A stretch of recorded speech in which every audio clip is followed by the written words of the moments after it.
Hello everyone, welcome back to Rob's Gaming Table. I'm Rob. I'm Mel. And we're here to play Vantage, published by Stonemaier Games. Full disclosure, we purchased this one from our local game store.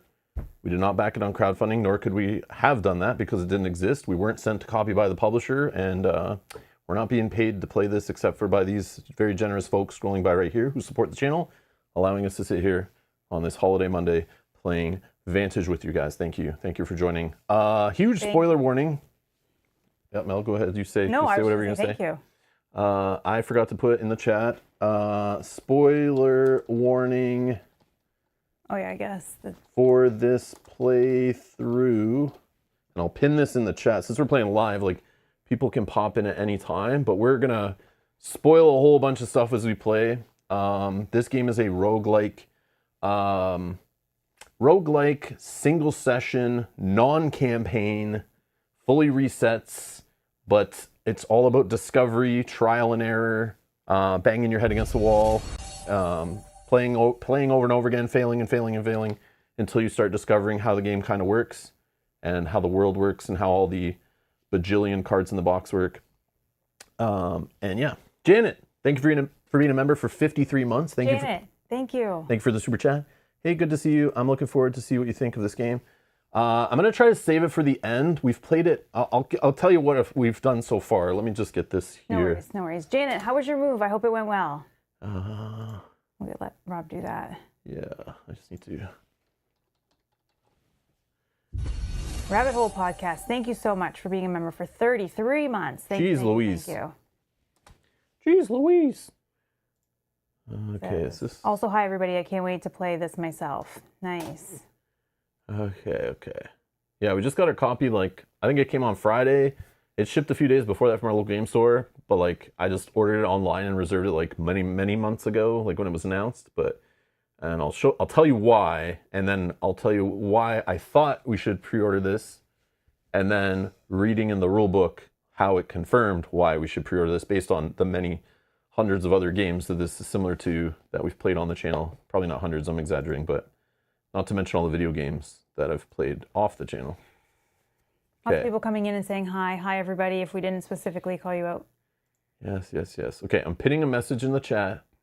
Hopefully I spelled that right. I put a couple little warning flags on there to hopefully catch people's eyes as they come into the live stream. But this huge spoiler warning, if you're watching this later, we'll kind of explain how the game works a little bit at the beginning, but there is an official rules video out there, which I should have pinned in the video description, which I will try to do, which maybe I do that right this second.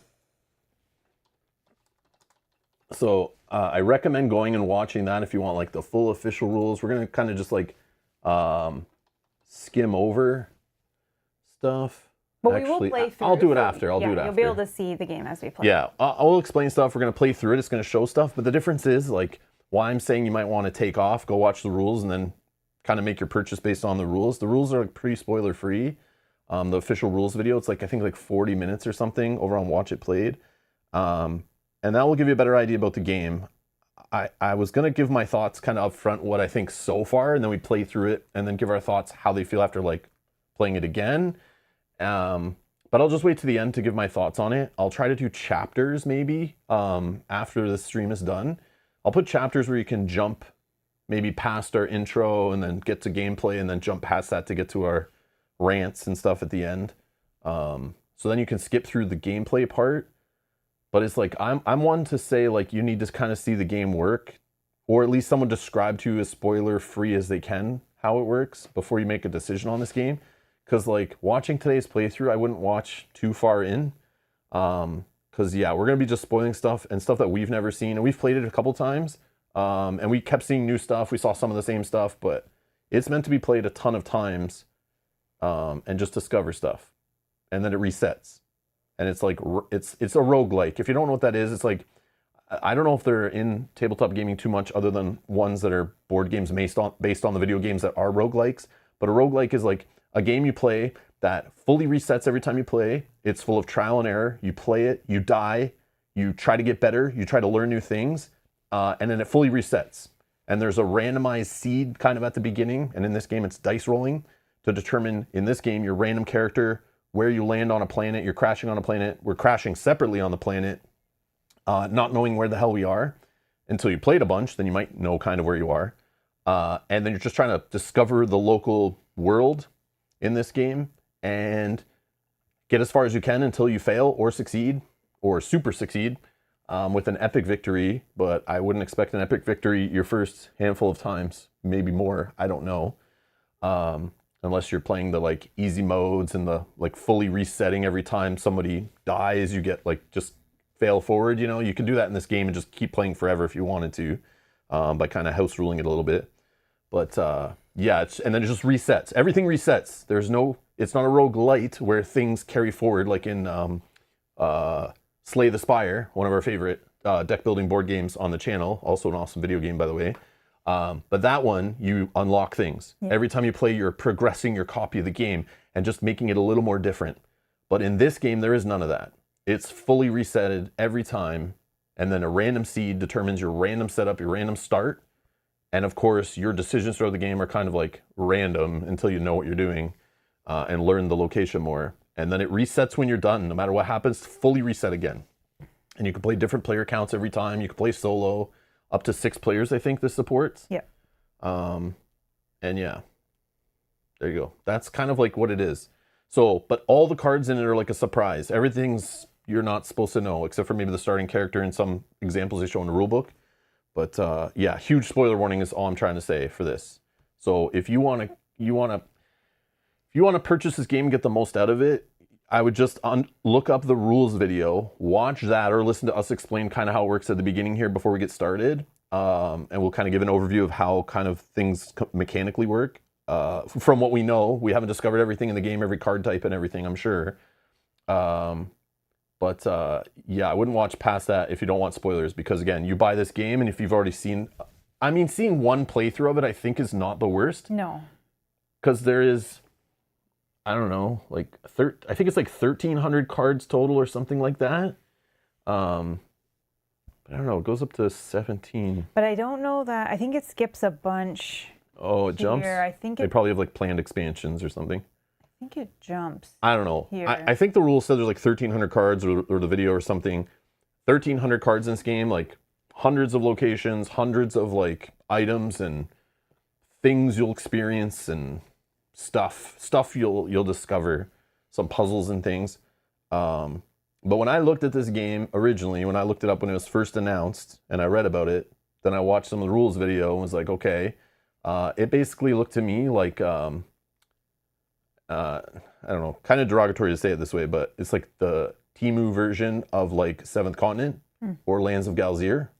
And then I found out it's heavily inspired by those. It's like Jamie Stegmaier is known for doing this, where he like sees a popular game or a popular genre and goes, oh, I've never published one of those. I'm going to make my own version. And he'll go and make his own version of that game and put his own twist on it. Sometimes, in my opinion, it's a win. Sometimes it's an amazing win. Sometimes they're just meh. Huge meh.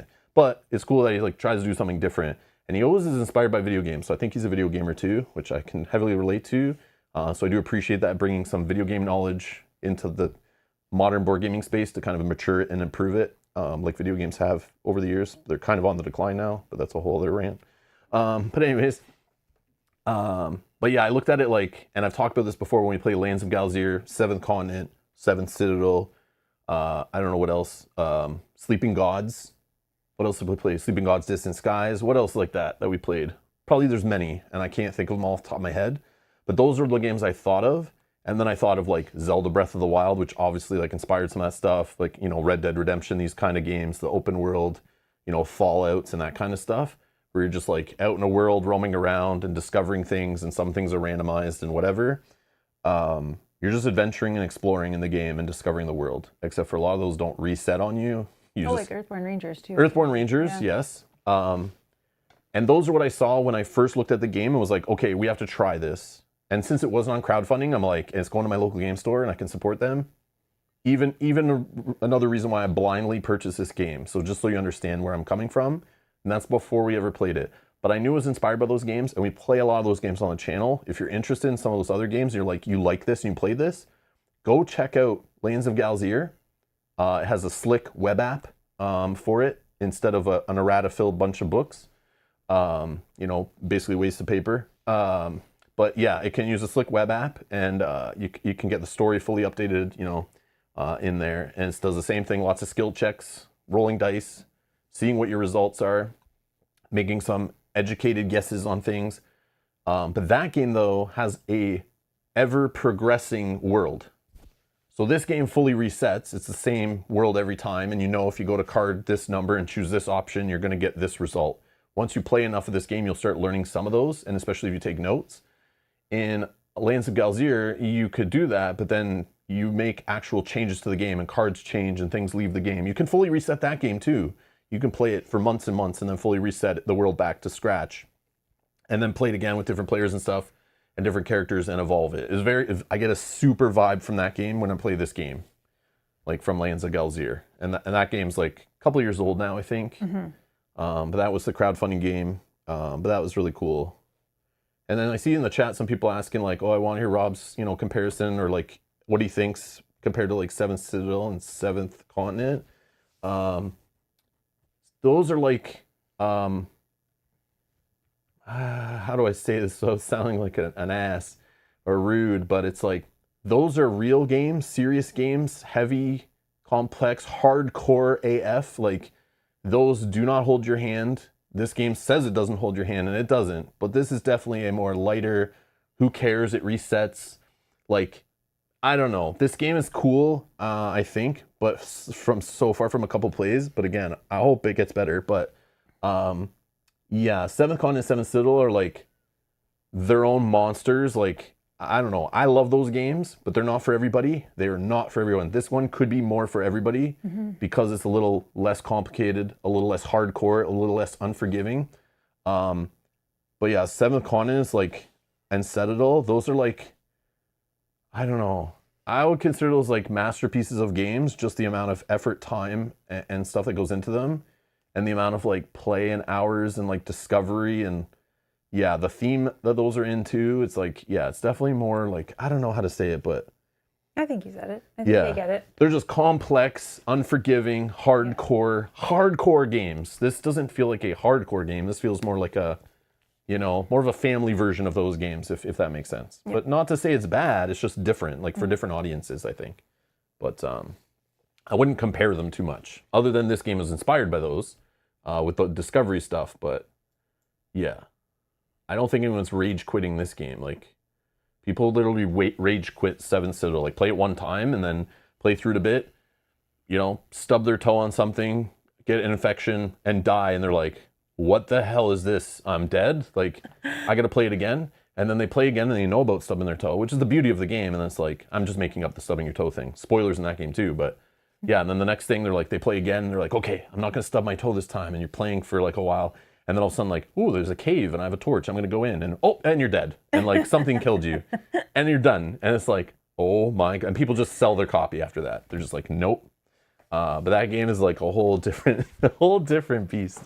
But yeah, I don't know if I compare them too much, but they do have similarities. So, the thing in the rulebook, though, I want to tell you, that might help you also, for those that are interested and just want to know, is this game for me? I don't really care about Rob playing it or whatever. I just want to know, should I buy this game? Like most of you just want to know, should I buy something else for my Kalax or buy another Kalax? That's all you guys are really here for. So let's, where is the one thing? This might help you. And this is what I assumed when I looked at the game. It made me purchase it blindly pretty much. But here confirmed it, okay? So this is Jamie, the designer, saying, I'm also incredibly grateful. So Jamie is like one to be open about if he gets inspired by something and where he pulls things from into his games. Not like some publishers just straight up copy and act like, yeah, our game's super different and we just didn't rip off some other game and slap a new theme on it. This one says, I'm incredibly grateful for the many amazing games that inspired Vantage in some way, including The Legend of Zelda Breath of the Wild and Tears of the Kingdom, The Witcher 3, Baldur's Gate 3, Eastshade, Stardew Valley, Subnautica, Red Dead Redemption, Ghosts of Tsushima, Elden Ring, Tunic, Zelda ripoff, Time Stories, The 7th Continent and Citadel, Sleeping Gods, Tainted Grail, oh yeah, Tainted Grail is another one, Earthborn Rangers, Near and Far, Caruso Crew, which we never played, but I know what that is, Lands of Galzier, Micro Macro, which I love, so I'm assuming there'll be some kind of micro macro puzzles in it, maybe. Interesting. Well, I guess you're looking at the images. Yeah. A one-deck dungeon, role-player adventures, among others. So if any of those games or something about those games you like, there is stuff from all those experiences pulled into this game and inspired this game. So I've played almost all those video games. I own and or played and streamed most of those board games. So yeah, I when I read that, when I was reading the rules, I was like, okay, yeah, I thought so when I looked at this game. It was going to be like inspired by a lot of that stuff. And I felt confident about my purchase. But I'll also let you know what happened yesterday. Cracked it out in the morning, read the rule book, then watched the rules play video just to see, if what I read made sense. Yep, seemed all good. Didn't seem too complicated. We cracked it out, put it on the table. Mel and I started playing it. My daughter is sitting across the room on the couch playing some Nintendo Switch. And she goes, "Oh, what are you guys playing?" And She was like listening for a while. Well, first she was like, "What is this?" And I explained what it was. And she's like, instantly to my explanation, we're on a planet, we're exploring, we crash landed, whatever, we're lost. And we need to figure out what's going on. And we have no idea what we're doing and why we're here and whatever. She was like, "Yeah, whatever. I'm going to play my video games." I was like, yeah, she doesn't want to play with us. No big deal. Then we're like playing probably for like 20, 30 minutes. And we get to the point where we're explaining. We get a location card. You'll see that in this, where Mel has her own location card. I have my own location card. We're at separate areas in the planet. We're not allowed to show each other, but you're allowed to describe what's on the card. I don't know. There's a bunch of games that do that. But anyways, to kind of keep with the theme and immersion. So Mel's describing her location and I'm pulling out cards. We're discovering things. We're kind of excited. We're doing little skill checks to see how, punished we get for, poking bears and starting fires and whatever in the game. And, yeah, I noticed my daughter she's playing her game, but she's like listening and paying attention. And then out of nowhere, she's just like, okay, I want to play. I'm like, what? What'd you say? She's like, can I play? I'm like, you want to play this game now? Like, I told you what it was you don't want to play. And she's like, I do want to play. I'm like, okay, we'll play another day with you or something. Because I'm thinking like, we're learning this game right now. I'm trying to focus. I might stream this tomorrow. Let's just like see if we can learn it well enough. And I'm just trying to see if it's like worth even streaming. Like, do I even want to stream this game? It's my first experience with it. And then she's like, can you just like start over and I jump in? Yeah, like, can I just play right now? I'm like, there's no like mechanics to get you right in the game. I don't want to reset it. We're like into it. I'm kind of like, I just want to see one full playthrough to decide if I'm even going to stream this game. And I'm like, okay, we'll play quick. And we did. We like on purpose, like when I died the first time, you're allowed to like reset on your first playthrough. Like get some health back or whatever. And I just said, nah, let's just die on purpose. And then literally like half hour later after ending that game and cleaning up, we started a game with her and we played again, 3-player. And that game went way longer. Yeah. So we'll probably played this for like 5 hours yesterday or something.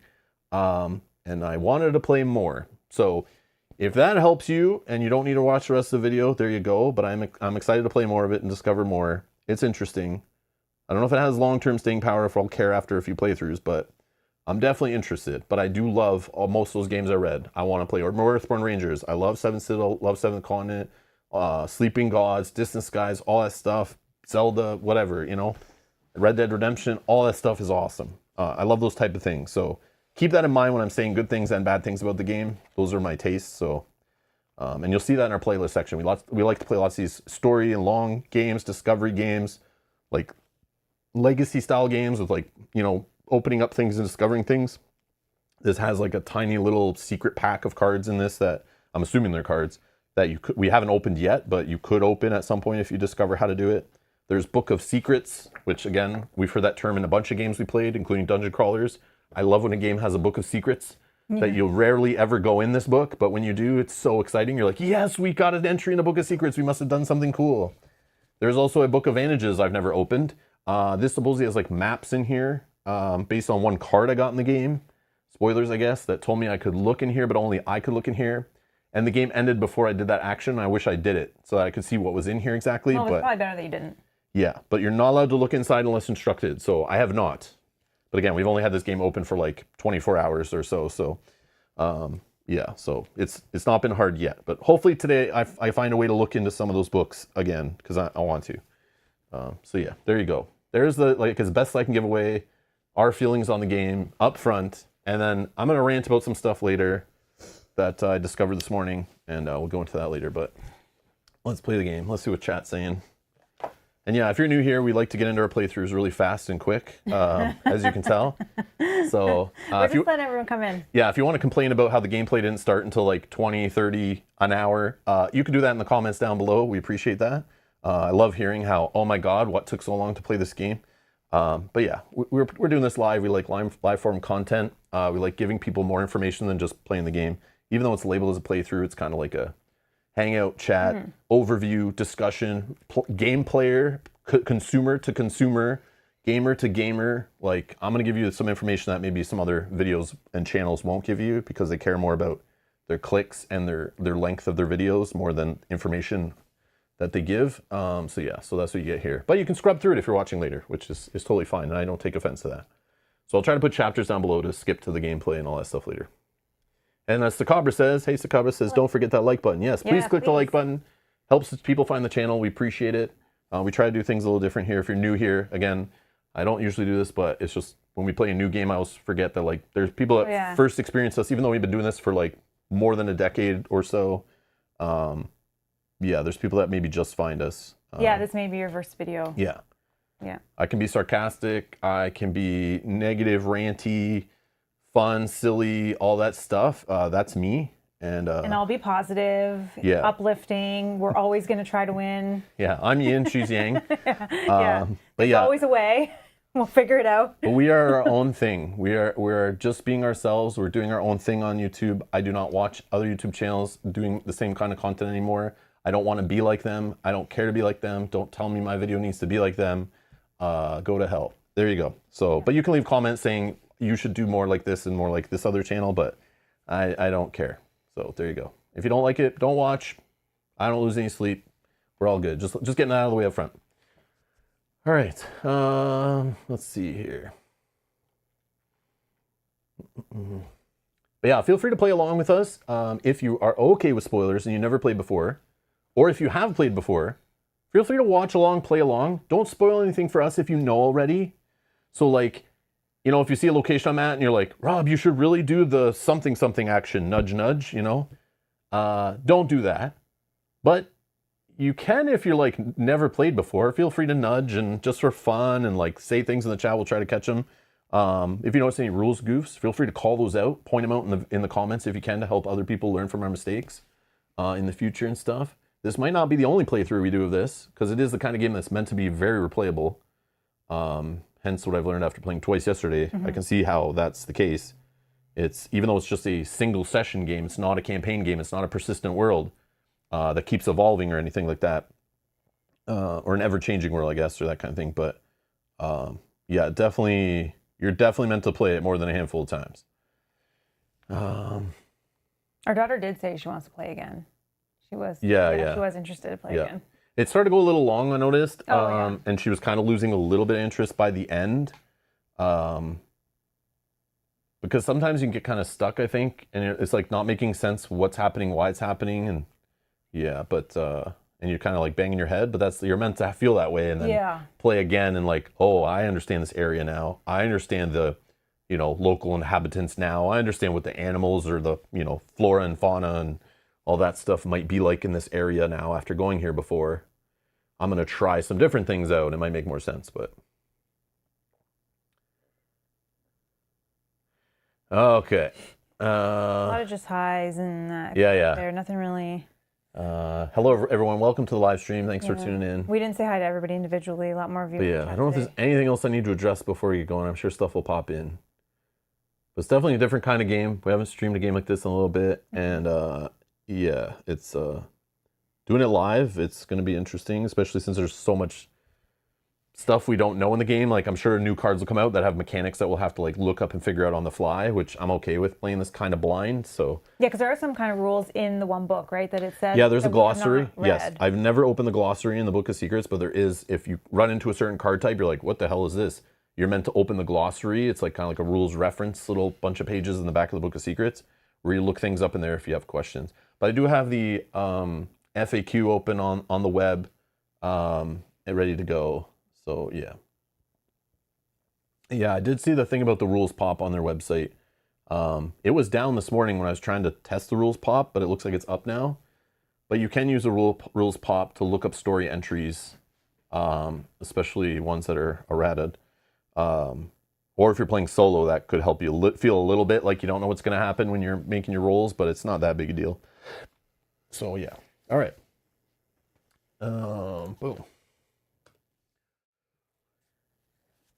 Okay. Oh, wow. So this is Vantage on BoardGameGeek.com, which we like to look at sometimes to kind of give you an overview of like what's the community think about a game, who uses this website. So for example, the publisher says it's 1 to 6 players. The community though has voted it's best 1 to 3, probably best with 2. Just so you know, I think with 6 players you might be waiting for your turn a little bit as you go around because you got to look stuff up and read. Sometimes you get extra actions on your turn, which prolong it.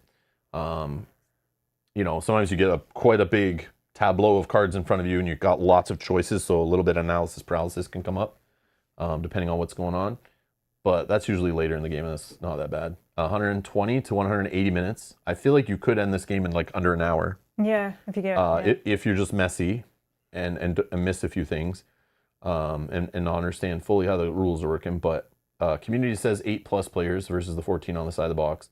And the weight is a 2.35, so a pretty lightish game. The rules are very simple. The rule book is not that deep. There are additional rules I recommend going and reading in the FAQ that kind of clarify a few things that we were confused about when we were playing that should have been in the rules. So hopefully there's like a future printing. Usually Stonemaier games will update rule books and future printings. So they just need to add a few more rules in here, plus fix a bunch of errata and cards and stuff that are misprinted and things. But so yeah, hopefully that gets corrected in the future printings. But yeah, there you go. This is the game. So it came out this year, 2025. Fans are loving it. 8.6 on here. It's already ranked in the top like 600 overall. Yeah, wow. On Board Game Geek. So, but do understand, Stonemaier Games has a hardcore fan base, and not just a hardcore fan base that's like, we like this thing. There is literally people who pay a subscription to support the publisher. To get discounts on buying things early, to be the first to get products and stuff, that are on newsletter chains, follow Facebook posts, join in weekly live streams discussing what's going on at the company. He has quite the fan base behind him. He's quite connected to the community. So he's very good at letting people know this is here. Come and vote on this. Linking to BGG. He literally runs BGG as part of a support arm of his publisher. So he sits in here, has employees sitting in here answering questions in BGG and stuff. So he's good at directing his community to here. And it's not hard to get a handful of people to go on BGG and rate your game versus other publishers that don't do that, which can give it a huge impact flying up these charts. So being at 561 for a Stonemaier game, and he's been making quality games and building quite a huge fan base, quite a loyal fan base for like decade and a half probably by now, I would say. So yeah, so it doesn't surprise me that a Stonemaier game, not being on crowdfunding, can fly up like that. So yeah, just keep that in mind. So it's like not apples and oranges when comparing it to other games, because some publishers have those aggressive fans who are like, will go and vote on a game that they've never even played just to boost it up to feel good that they're helping their team in that competitive mindset. So keep that in mind. Or downvoting other games too, that happens. And these numbers mean nothing. Yeah, they don't mean anything, but it's just surprising. It's like, whoa, it's already there, and this game just came out like a month or two ago, right? Like it just came out in Canada this week, but I know it was out some other places earlier. But yeah. Oh, it's 1,342 cards. Okay. But 3 different sizes. Oh, wow. Okay. Yeah, John, you should be worried. You got those 2 games. Yeah, Red Dragon Inn we're playing also right now, and you got Vantage. Yeah. And yeah, so great minds. Yeah. Think alike. All right. Jeffrey knows that feeling, Rob, when I played Clank in Space with my teenage daughter yesterday. Yeah, yeah. That's awesome. That's cool. Yeah, it's always nice when they come to you and say, can I play? Oh, Sakabra's never heard of it. No clue what Vantage is whatsoever.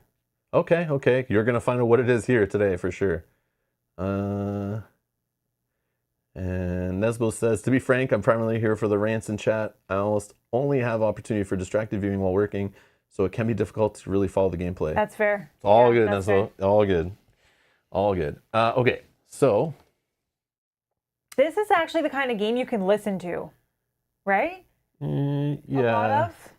Because it's a lot of reading text, and we say how we did on it is a text. story game. Like everything's described through text there, and Yeah. a picture on a card. Like you'll see this being on a card, for example, but it's like you read about it first in a little book in like a sentence or two or a paragraph describing what you're seeing, or on a card a little sentence describing what you're seeing. But it's visual in the art on the cards. Kind of reminds me, and I'll compare it to like Scythe. Scythe for having beautiful art on cards, very detailed and all that. Like it's telling a story in the art. This is the same kind of art idea. Like that the cards are meant to be kind of like Seventh Continent, Citadel. Everything is kind of in the art trying to tell a story, set a scene and all that with less words. This has a little bit of words added to it to describe it, but yeah, it's a lot of audio. So you'll hear lots of reading, I guess. So as you see here with all these little storybooks, there are a whole bunch of them. Seven storybooks, is that right? I think so. And look at this, guys. Look at this reference on the back of almost all of them. So you can have these lying around the table, and any player can just pick one up, and it describes the turn of the game, how an action works. Every player only gets one action generally, so turns are fairly quick. But yeah, nice little reference in the back of these books. So you just have these around. You're always going to be looking up entries in these books as things happen. There's just pure text. But that probably is the best way to describe how it's going to work on a turn. So you have location cards. And on your turn, you're at a location. You also have cards in a tableau. And you can also leave a location. And you choose an action on a turn, one action. It can be an action printed on a location, which you'll see, or a card action on your tableau. So it's basically like your character and equipment they have, people they've met, things they've met that they've gathered. You're kind of building up your character tableau, equipping your character. But there'll be actions on those. You can choose one of those. Or you can choose a depart action and leave your location and travel somewhere else. So it's kind of like a little flow chart here. So you pick one of those three actions and then you follow little arrows. So they're basically like skill checks, kind of. Like you're making a choice. Then the choice is always successful, though. It's very weird. You're always going to succeed at every choice you make. You're just going to roll dice to determine how much you're punished, how dangerous it was, how risky it was, how hard the action is to do. Sometimes you get to pick how many dice you're going to roll to put some effort into it, which you've seen in other games. But that is here. So you're going to read the cost, not the result. So another player will read the book for you and let you know you're going to roll this many dice and do this thing. So you usually don't know how risky or how things are. That's what you're going to play the game over and over again to learn and discover and see, maybe I shouldn't poke that bear with this stick because it's going to be a bad result and it's going to be dangerous. Next time I play, I know maybe pet the bear, not poke the bear. But then you might learn petting it also is going to bite your hand off. I'm just giving random examples that don't make sense in the game, but it's that kind of idea. And then you can, any player at the table, through basically like communication, even though we're not at the same location, you're considered to be in communication with everyone on the planet that you're working with, who's crash landed there from your ship. And you can spend skill tokens. So I have this little tray. I've just put a bunch of tokens in there for now. But you have these little skill tokens that are 6 different types that are all the different colors of those books. They all relate to, there's like move, look, engage, help, take, and overpower. These skill tokens can be spent to reduce the amount of challenge dice you'll roll on a skill. And anyone at the table can spend them to help you out. And they reduce the cost. And then you roll the dice. But you can place some of them into slots on cards in your tableau, which you'll see. And that will help you not take the punishments of those dice. So you'll roll some of these. Sometimes they'll go back to this pool. Sometimes you'll get punished by results on them, and then we'll go to a penalty pool. And sometimes you'll put them on cards in your tableau to stop you from basically ignoring the results. And sometimes putting dice on your tableau on cards will give you other resources. And then you take the punishments from those dice. Then you read the action result in the book, which another player will do for you. And it might say to continue. And if it does, you can take another action on your turn. It might say you may continue, and you could take another action on your turn. But if it doesn't, you just end your turn. If you do a card action, it's very similar. You follow all that stuff. It's a depart action. It may be very similar, and you follow all that stuff. That's literally a turn in the game. That's it. One action, follow this chart, move on, next player. But sometimes you do get to do an extra action, maybe 2, maybe 3, I don't know.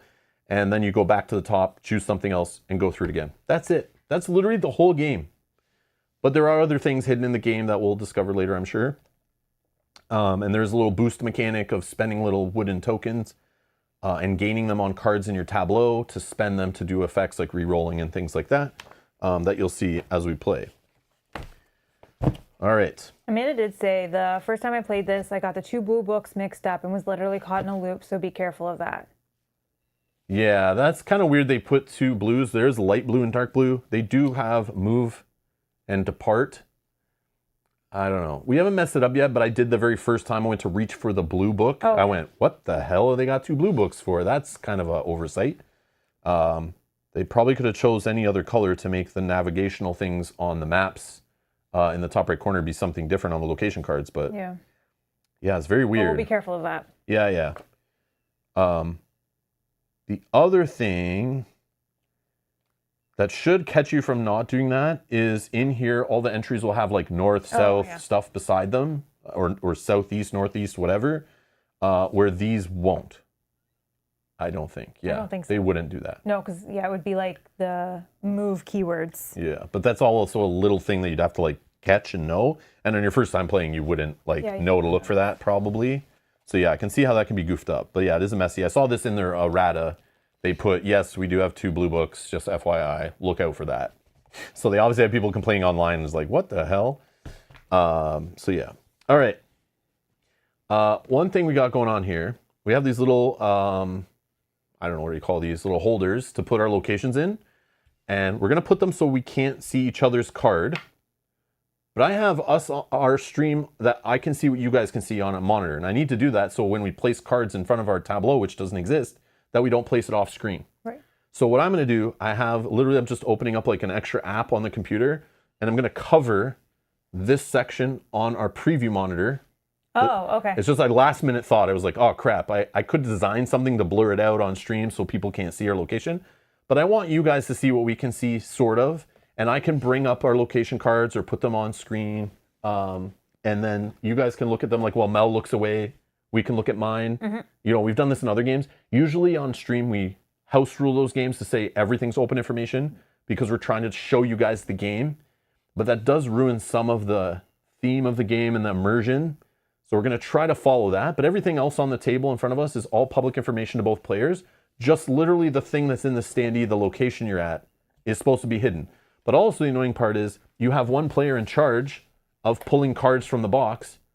How does that player not see what they're pulling and handing to you? Well, I try very hard to You're not going to analyze it, obviously. No, I just look very quickly, and if it is on the back of the card, I just hand it to you that way. Yeah, okay. But it's very weird. It's like you're so hard trying not to spoil things for you, so it might happen by accident.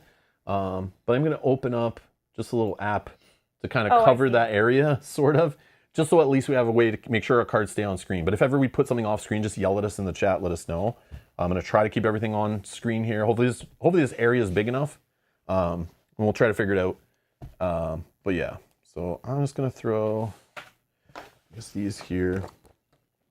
The rule book, I don't know if you want to keep that on your side somewhere. And let's see, I just need to...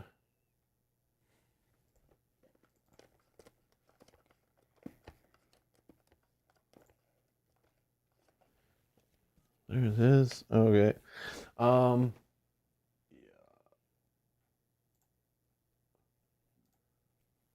Okay, we should be good. All right. So, setup. Oh yeah, I guess setup. I think we've done everything-ish, but we can just follow the back of these books, right? Setup's only like 5 steps or something.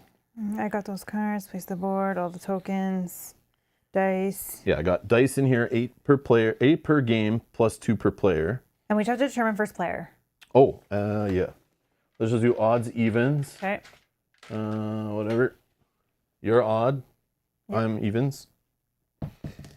So it's me. I'm first player. Oh, great. Okay. Follow the instructions on 000. Okay. So our first location in the game is technically printed on the back of the Book of Vantages. So our location we're at is basically we're on our spaceship. Okay. So step 1. Weeks after receiving a mysterious signal from the traveler, your ship arrives on the orbit of an uncharted planet. Create a total dice pool of 8 plus 2 per player for challenge dice. Done. This is known as the center. is the board. This is just a cardboard sheet of paper. You put it in the center of the table. It's where our mission will be here. Any destinies we find to win the game, which I should explain, is to try to complete a mission or a destiny or both. If you do both, it's like an epic. If you do a destiny, it's automatically the game's over. If you do a mission, you can decide that the game's over, or you can continue and try to complete a destiny also. You can find multiple destinies in the game, but you do not have one to start. You only find a mission to start, which is going to be randomly generated out of like 20-something missions in the game. And then on here is going to track our health, wisdom, and... Our health, morale, and time. Health, morale, and time. Sorry, wisdom. That's okay. Playing too many other games lately. Health, morale, and time. If it ever reaches 0, any one of those values, you will read an entry which could end your game, or you can choose to kind of fail forward. We might do the fail forward thing today since we're playing like first time on stream. Yeah. I think we'll play with the starting difficulty they recommend, which is not the easiest, which I found interesting. But I think that's because they think you're playing slow on the first playthrough. Oh, yeah. So they want to make it so it's on one of the harder difficulties to end. But then they also let you do the free one-time fail forward to kind of balance. It's weird. Maybe they don't want to give you too much information on your first play. Yeah, because they'd say on your first play, just like try everything. You're just learning. Who cares? Ignore your mission even. Just see if you can earn enough cards to fill your tableau. Even if you don't, who cares? The first game is just trial and error. You're just like getting your feet wet. But we are on our third playthrough, but it's like, I still feel like we're getting our feet wet. Yeah. But yeah, so we'll play like where this is our first game, so we'll follow that starting stuff just like you would if you're playing the game the first time. So we'll start on the 4 difficulty, which is technically the second hardest out of the 4 difficulty levels, and then we'll play with the 1 fail forward. Okay. Because again, you could randomly just do something in the game and like you roll a bunch of dice, you get super bad results, and you're just dead. Yeah. Like, and it could happen pretty quickly. They give you a bunch of tokens at the beginning of the game to help that not happen so quickly, but it still can happen quickly. Yeah. Especially if you're choosing options that don't relate to those tokens. Yeah. From different categories. Okay. Each player gains a different skill, select or randomize. So they have dice in the game, which you can randomize your skills, tokens you earn, and sometimes they're used for other things. So we're going to roll this, and we're just trying to get different results. So I'm red. Blue. And you're blue. Okay, so based on that, this is going to get our character cards. So we get a skill, though. So I think we get each one of those. So I'm going to give you a move skill token. Thank you. And I'm going to take a overpower skill token. And then if you want to grab me 1440 character card. And you're going to grab 1435 while you're there. 1440. Okay, so this is my character. It is Tina the Marine. On this card, there's a whole bunch of stuff here, and it's good now we've seen this, I can explain some of this stuff too. So the boost mechanic is literally these little cube symbols. There's silver cubes in the game. They go on the card in these little gray slots to match the gray that they are. For example, when this one's placed, I get 2 of them on the card. I can spend 2 of them at any time. It's not an action. I can do it even on another player's turn to gain a coin in the game. There are coins, which go in from denominations 1, 2, 5, and 10. Those are the credits or coins in the game, the currency, the money. Or I could gain a move token, which Mel just got one, but I could spend 2 cubes off this card to get one. Anytime I gain boost in the game, it goes on my character card, assuming I have spare slots out of the 6 I have here. I can gain other boost cubes by placing dice here during overpower tests. So this is a way if I had a die come up and I'm doing a challenge and I had no way to negate this, one of the ways I could negate it is by putting it on here if it was during that type of skill test, basically. And then I would gain a boost cube. Over here, this lightning symbol means any player can use this from anywhere. It's like I'm helping them over the phone kind of thing. Thank you for calling the Tina the Marine Help Desk. How can I help you? Where I can help you if you rolled a heart. If Mel rolled a heart or I rolled a heart, I can put it on this slot. If we ever run out of dice in this dice pool, they will reset back to this pool, including off of cards, so it'll refresh, and you'll get these slots back again. But that's what those are for. You'll see these on all type of cards. They're just to help you during skill checks, but they have requirements, basically. There are actions on cards. Again, remember I told you there's location actions, card actions, or navigation actions. These are the card actions, what they look like. So I could choose to do the master action, where Mel would grab the purple storybook, go to entry 1440 for me, and read out something. And I would do some skill check roll challenge dice roll, whatever, or the buy action or the equip action. I don't know what they do. I mean, I think I did one once before on a different character. But, and you can do these multiple times, there's no limit, but location actions you can only do once on location ever, per player per game. And then down here I have a way to spend boost cubes on the bottom of the card. I can re-roll one of my challenge dice. So this is the luck mitigation, another aspect of it in the game. If I re-roll and the result's the same, like Jamie must have watched my stream before how I hate re-rolling, because you re-roll and you get the same result. It feels like such like a kick in the, whatever. But in this game, they actually give you another skill token if that happens. So you still get something for spending something. And I can appreciate that. Or you can transfer a reserve card. So you can have a reserve off to the side. And this character card gives me +1 to my reserve, which it starts at 0, but technically starts at 1 because your character card should have this symbol on it. So reserve is a card that's kind of off to the side of your grid. It's a vertical card. These are vertical cards. Vertical cards go in your grid. Horizontal cards do not. Horizontal cards can be quest cards and stuff, personal quest cards, that kind of thing. But a reserve is just a vertical card set off to the side, and you can spend this action to switch them in and out of your grid. So if you ever get so many cards, you might be able to store some off to the side, but other ones you might have to lose. So it's similar to like a backpack in most of our adventure games we play. And this action just lets you switch between that. So that's Tina the Marine. That's what's going on here. And obviously, she is better at the red category of skills out of the 4 categories. You can actually, just want to show the side of the box. On the side of the box here is the 6 different categories of like actions in the game or checks or whatever. And then there's the symbols on the dice. So if we roll a challenge die, setback just goes back to the challenge pool. You'll see this all happen. I'm just kind of explaining it. It doesn't make sense what I'm explaining probably, but you'll just see it happen 1,000 times and it'll make sense in a minute. You lose time with this result, you lose morale with this result, you lose health with this result, and this is a blank, but it's not blank. It's got a dash on it. And then that's nice to just have that at the table so you kind of remember what those are. There you go. So I'm going to put Tina here in my tableau. She goes in the center. So your grid also on here reminds you a full grid. So your character card goes in the center, and you will have around it the cards you can place. You can have up to 9 cards in your grid, including your character. And then on the side, you'd have your what's it called, reserve. But the first time a player has a full grid, you gain a destiny. So the destiny go up here of 1705.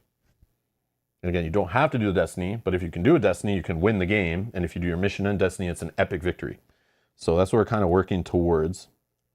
I just need a second boost on Tina. And she will just go in the middle, and I'll try to build a tableau around her here. And Mel's character. My character is pretty much exactly the same, just the move version. Yeah, Jules, but she might have, like, if you select master, it might do something completely different than my master. I don't know, but maybe. Yet. But yeah, on move, you can generate boost. You actually can prevent a morale loss. Yeah. You're going to get 2 boosts to start. And yeah, everything's basically the same, just the move flavor. Yeah. But the tableau you built, the grid you're going to fill, will definitely make your character different and have different actions and options and stuff than another character at the table. Can you pass me 2 boosts? I thought I did. Maybe I didn't. Thank you. I meant to. That's okay. So now we're going to grab the tokens for our colors based on the characters we got. So I'm the red player. So I'm going to grab the health, morale, and time tokens, put them on number 4. And Mel's the blue player. So we're going to grab the blue ones and put those in number 4. And I think I explained everything in here. You got boost tokens. Those are the player tokens. We got the skill tokens, and we got the credits or coins, or whatever they're called in this game. And that's it. That's all the tokens in the game that we know of. And then we have our dice. We have a whole bunch of the skill dice the game comes with. And there's obviously more challenge dice because you play with up to 6 players. But that's all the stuff in the game other than literally a metric ton of cards. Yeah. And books. The books are super heavy too. The game is way heavier for the size than I thought it'd be. But it makes sense with all the cards and the books. Lots of paper and ink. So again, we're going to play on the default. They say your first playthrough play on daring. But obviously you could play it on like cautious and stuff, and that would give you more values to lose and survive longer and that kind of stuff. And then step 4, the first player, which is me, gains 2 skills at random. So I'm just going to roll 2 of these skill dice. So I gain a green one and a purple one. Come on. Green one and a purple one. Okay. And then that's going to determine our matching mission across the side here. So these are all the different missions you can start with. If they were matching colors, these are known as harder missions. And if you want to house rule it, or there's a variant, you can just re-roll until you get 2 different results. We got 2 different results, so it's not going to matter right now. But I need 1592 is our starting mission.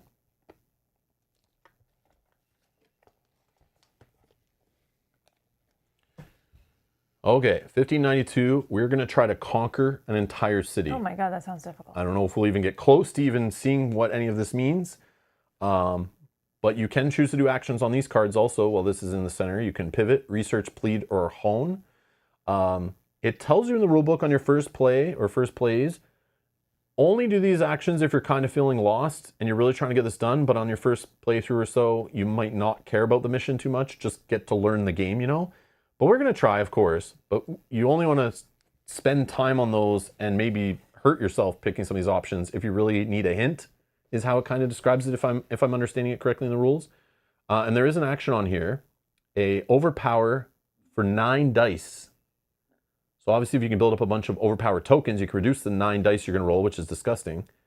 To conquer part of a city, perform this action on a city location. How would you know if you're on a city location? Is city one of the... No, city is not one. Maybe it would say. There are compositions we've seen. Some of the locations will have compositions on them like metal, leaf, fire, stone, water, wind. I don't see city. So it probably is obvious. I don't know what a city location is. I don't think we've come across that. I don't think so either. But I bet it's in the glossary and I bet it'll be obvious and we'll worry about that when we see that. But looks like we have to do it 3 times. And then you read entry 1592 in the Overpower storybook. Conquer part of a city. Like, why do we have 3 tokens there? And we have to conquer an entire city. Oh, yeah. Oh Yeah, my yeah. God. So, yeah, you got to do whatever this is 3 times. Probably each time it gives you a cube on this card to track it. Whoa. And once these 3 are probably full, you complete it. Whoa. But this is the game. You're not supposed to understand, really, your first few plays. Like, you're supposed to read this and go, what? And that's how you feel in this game. It's like, what? But as you play and discover the world and understand how it functions and works, not just the game, but the actual like world and the people and the rules of this planet, yeah, it's going to make more sense. Oh, and the chat's saying we'll know when we enter a city. Oh, okay, perfect. Yeah. But that's usually how the game works. It's like, you're like, what the hell is this? I need to go find what and talk to who? And you're like, what the hell does that even mean? And then you like play a little bit longer and you're like, oh, there it is. That makes sense. It's usually pretty obvious. So I'm not going to stress, but yeah, you're meant to. We got to find one, so we may stress. Yeah, well, maybe we'll not find it. I don't care. We're just playing today to play more and see more cards. I do not care what happens. Again, this is like, I don't know. I'm not taking this game as serious as I would something like 7th Citadel or 7th Continent. This feels more on the Earthborn Rangers side of like beer and pretzel, kind of relaxed, chill. I don't give a crap. Right. I'm not building experience on my character. I'm not getting new equipment to help me later. I'm not trying to get to a final boss, really. I mean, you could. But like, I'm not gonna lose sleep if we don't get to the final boss and win. I'm just appreciating the game for what the discovery part of it is and going in with that expectation. So I'm just here to play it a handful of times. But if I ever get to like 10 playthroughs of this game, probably by then I could see me being super competitive, like we gotta win. Like we know where this is, we've seen the map, we've been to here, like we know how to do this mission, we've seen it before. Well, let's go to where that city is. We can find it, you know, like. But we're not supposed to, we're new to this planet. We don't know what's going on. So, yeah. Okay. Then the next step is our ship malfunction. So we're going to location 1. So we need to get into an escape pod. Oh no. The ship malfunctions. You have mere seconds to escape. Each player gains a different skill. Select or randomize. I'll just randomize. Red. So I got red. So you have to roll. And if you get red, you have to do a different one. I got yellow. Yellow. Okay. So you get a yellow skill. Then place the matching location in their location card holder and simultaneously follows the instruction on the card. So I got red, so I'm going to 007. Okay, and these are just to help also randomly seed. So this is not like, who cares? It's just a different vantage of like the planet high view. This card is literally to block the back of your location card so other players at the table can't see it when it's in the stand. But it's also to seed. These are completely different numbers through, I forget the exact number, but it's to basically give you a starting location where your escape pod drops, one of 126 or 162 or something like that. Different possible starting locations. So this is like just to seed the game and every player is going to have a different card with different numbers on them. And it just goes in your little stand like so. I can't see it, but I'm sure you guys can. I can see yours. So we need to figure out... How about that? Can you see it now? A little bit. Not now. I think it's going to sit close together. See yours a little bit. Yeah, how do we... Can you turn it like that way? How about this? Is this good? This? No, that's worse. Well, you can't see it on the screen, but you can No. see it there? Yeah. Only a little bit. Like this corner here. Okay, so you're saying these things are way too lean back? Yeah. And they suck? Yeah. Yeah, they're too lean back. That's exactly, yeah. I wonder if one of these things would be better. Yes, 1,000%. Ah, it holds it up straighter. Okay. Okay, so we can, hopefully this has enough room, because you can put our tokens in here too. Oh, yes. Kind of big and ugly, but it's fine. Whatever. But we want to be able to not see. Something like this. Can you see there? No. Can you see mine? No. Okay. Now, can you guys see this stuff? Oh, yeah, I guess that's the question. I mean, I guess you could. We're going to show them. Fine. You can move that for now and we'd be able to see what they can see. Okay, let's check. Yeah, because this one's not spoilery. It's fine. It's the next location we draw. Yeah, but... Maybe that's enough. I can't tell what's going on in your thing. I don't think I'll care. Oh, wait, hold on. We can use this one. That's what I'm doing. But I think it sees it more. But yeah, you do that. It's Yeah. fine. We'll just cover up it on our preview so we can't see. It's fine. But at least you can kind of get an idea of what's happening. We're going to show you guys. Like, I'll put mine up on screen and we'll do that. Yeah. Okay. We'll figure it out. We'll play and we'll see how it goes. I was just thinking about this morning. I'm like, I don't know how we're going to do this and like properly. Like, I thought of completely hiding it even from the chat and they just play along. We just describe it and they can't see it. That'd be funny. And I just have it like, we keep them off screen, but then it's like, I want them to understand how the game works too, right? Yeah, they may not be able to read all the But again, there are hundreds of these location cards. So it's like, even if you see like 10 today, it's like, or whatever, it's like, you don't worry. You'll not remember why and what happened. And on every single one, pretty much, there's 6 options to choose. So even if you see a location today and I choose an option, you have 5 other options on the card that you may or may not see in a playthrough years from now. Or like, you know, if you play this game a whole bunch. Yeah. You know, like, it's fine. But yeah. And I don't think we're going to get that far where we're going to see endgame stuff and spoil it that way too. So, and again, there's hundreds of, or 20-something missions plus destinies. I'll put these down here so that you No, can keep see them up so people can see how many. Oh, but you won't be able to see what I have. Oh, yeah, true. Oh, no, I can see those. You can see those? Yeah, I can see kind of. Can you see mine? Yeah. Yeah. Okay. So yeah, we're still crashing. We're crashing. Yeah, we're crashing. We didn't finish. Oh yeah, but I should read this cards to you. So your escape pod seals tight, ejecting towards the planet in a completely different direction from the others.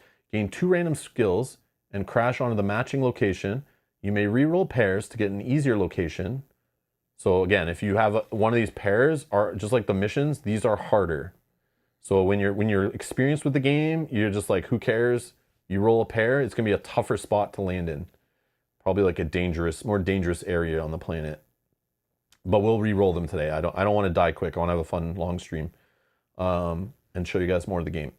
So we're gonna gain 2 random skills, matching location, and you keep this card in the holder to obscure the backs of your new location and future locations you visit. So I'm gonna roll 2. Oops. Oh, we got extras. It was double anyways. So I got orange and green. So that's 469 on my card. Oh yeah, 469.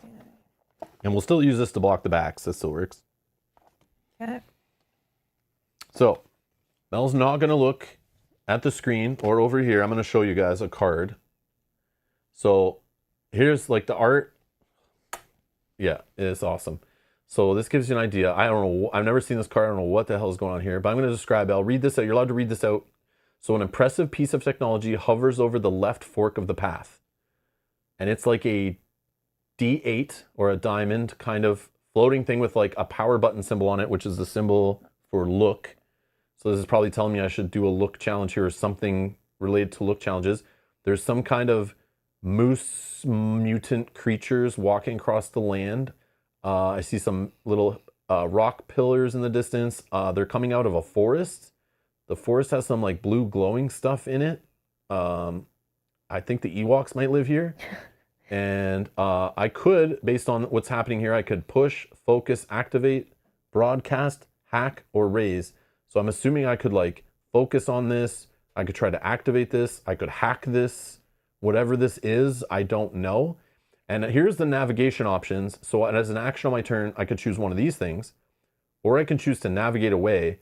And this asterisk is going north. It would be like a surprise. I'd have to go to a depart book and read this location number, which will tell me what the cost is of moving. Normally it's only a 1 movement cost to go to any adjacent card, west, east, or south in this case. But this one would be a surprise in a storybook if I chose that one, and I don't know the cost. So that's kind of what's going on a location card. And I'll put that in my holder. So Mel, you can draw your card and you can hold that up to the screen. I'll look away. Okay, we got red and purple, which is 150.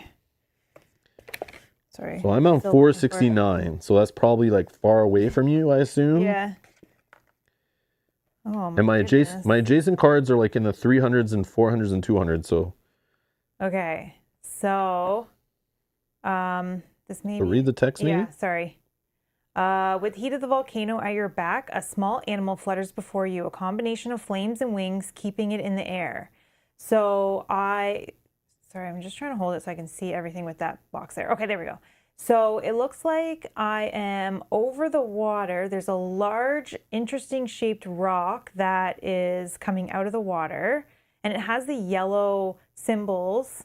It has 1 on the right, and then 3 are pointing up together. And then there is like a firefly or some sort of flying thing with lava or fire under its feet. And I can chase, observe, coax, feed, catch, or hunt. And if I go to the east, 151, then that's just a 1 action. Or if I go north, south, or west, I don't know what's happening. Okay, so again, we're just explaining all very detailed kind of at the beginning here. Later, we'll describe them still, but like we don't have to know which direction and even some of the actions.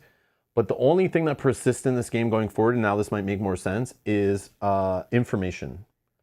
So as we go forward, the only thing that consists from session to session is your experience with the game. So I might have Joe in the chat join us for the next game, for example, and Joe's never played, but we are sharing information over our communications devices and we're describing stuff. So Joe might go somewhere and say, oh, I found this water and I have an option to fish here. Mel might go, whoa, whoa, whoa. I've been in that area, maybe not that exact water, but I fished there before. You might want to be careful because if you don't have this or that, it might be a super hard challenge and you might get hurt. So try to make sure you have this kind of flora before fishing there. Or make sure you get the okay from the dude at the nearby hut before you fish. I'm just making stuff up random, and that stuff could be in the game. I have no idea, but those kind of things. The only thing you're carrying forward is information. Every time you play the game, you are allowed to take notes. You are allowed to like totally explain past experiences to other players. So like today, even I could be like, oh, I've played this character before. I've done this, and this is what I've done before, and this is what's happened. Just to help my other team members out. So you're in this area with a flying monster.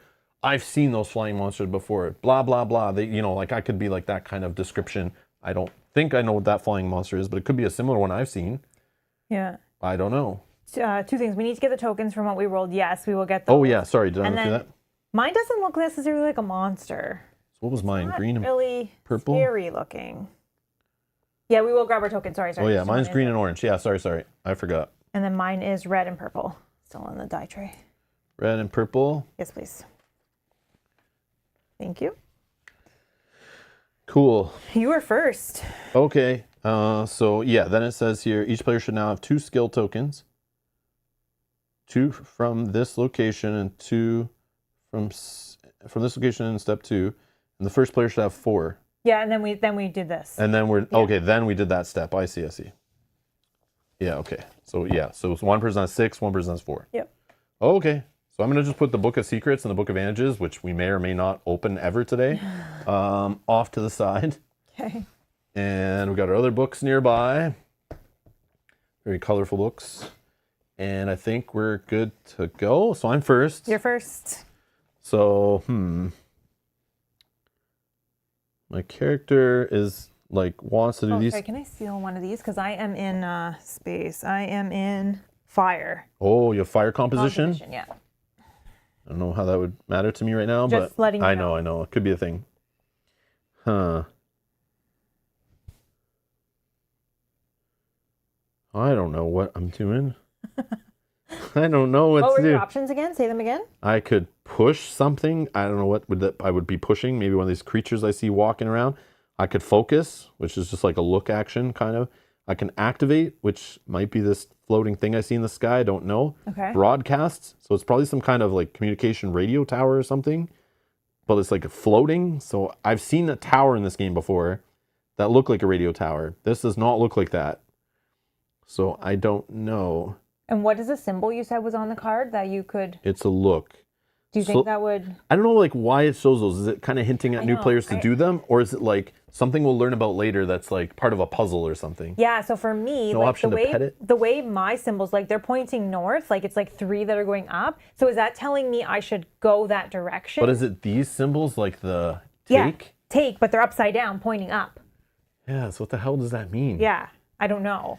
All right, anyways, sure. I'll just do a focus action. So it's on focus will be based on the action type is in the look storybook and it's 469. So I'm going to pass that to Mel. She's just going to read the bold part of it first, which just describes what I'm doing and the cost of it.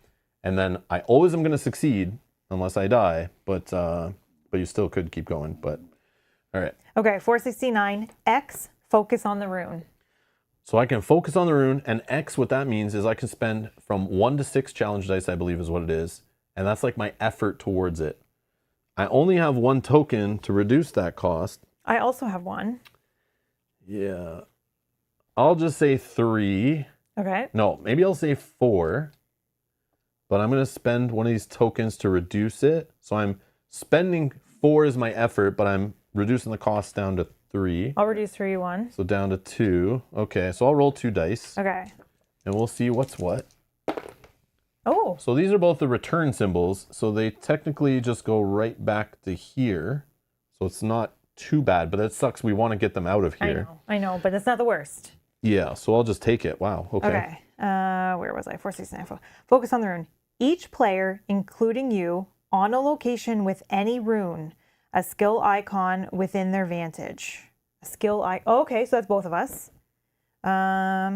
Gains 1 boost.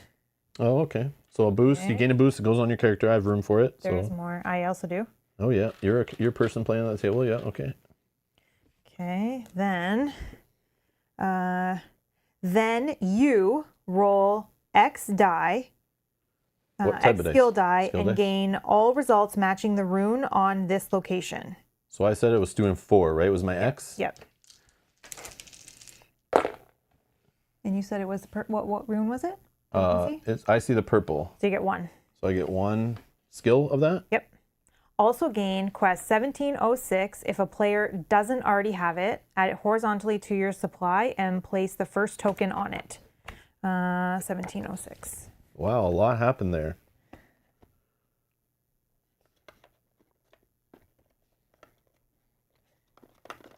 Oh, wow. You get to place the first token on it. So this is public information. This doesn't go in my tableau, my grid. This is just off the side in my supply. Oh, this is so cool. Oh, this is related to what I was just saying. Why do some of the cards have those Yeah. symbols on them? We had no idea playing a couple times so far. Finally, we found one reason why they're on cards is it's a little hunting game. Whenever any player sees a rune, once per location, place a token here, any row, in the matching column. Each player gains the indicated bonus when a row or column is complete. If this card is full, rotate it and add it to any player's grid. Which then when it's added to the grid, it gives us that any player can use this to put a die, a skill die, or not a challenge die, sorry, to negate the punishment, basically. And that said you get to put the first token on it. Oh. So that, I assume, would be the rune that you can symbol I see just then. got, right? Yeah. So in the purple column. That is cool. So it's both of us. Okay. So I'm assuming you can do it on here too. Yeah, so mine is a yellow. So you're yellow. Oh, that's cool. That is cool. Let's place token here. In any row in the matching column, each player gains the indicated bonus when a row or column is complete. So when a row is complete, we get that token. And when this is complete, we gain like either a time, a morale, or a health. Cool.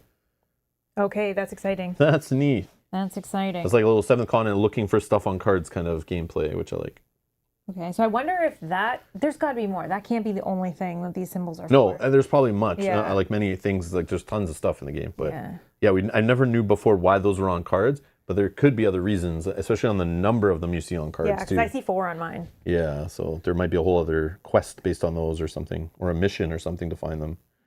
Okay, that's my turn. Okay. One action done. That was a pretty hefty lot of things that happen from one action. Usually it's a lot quicker, but go ahead, Mel. Okay, I am going to try to catch this bug, which is yellow 150. Yellow 150. I have 1 token, so we'll see. All right, so you're doing the catch the animal for a cost of 1. So Okay, I'll roll 1. I'll you'll roll one. 1 die. Yeah. Okay.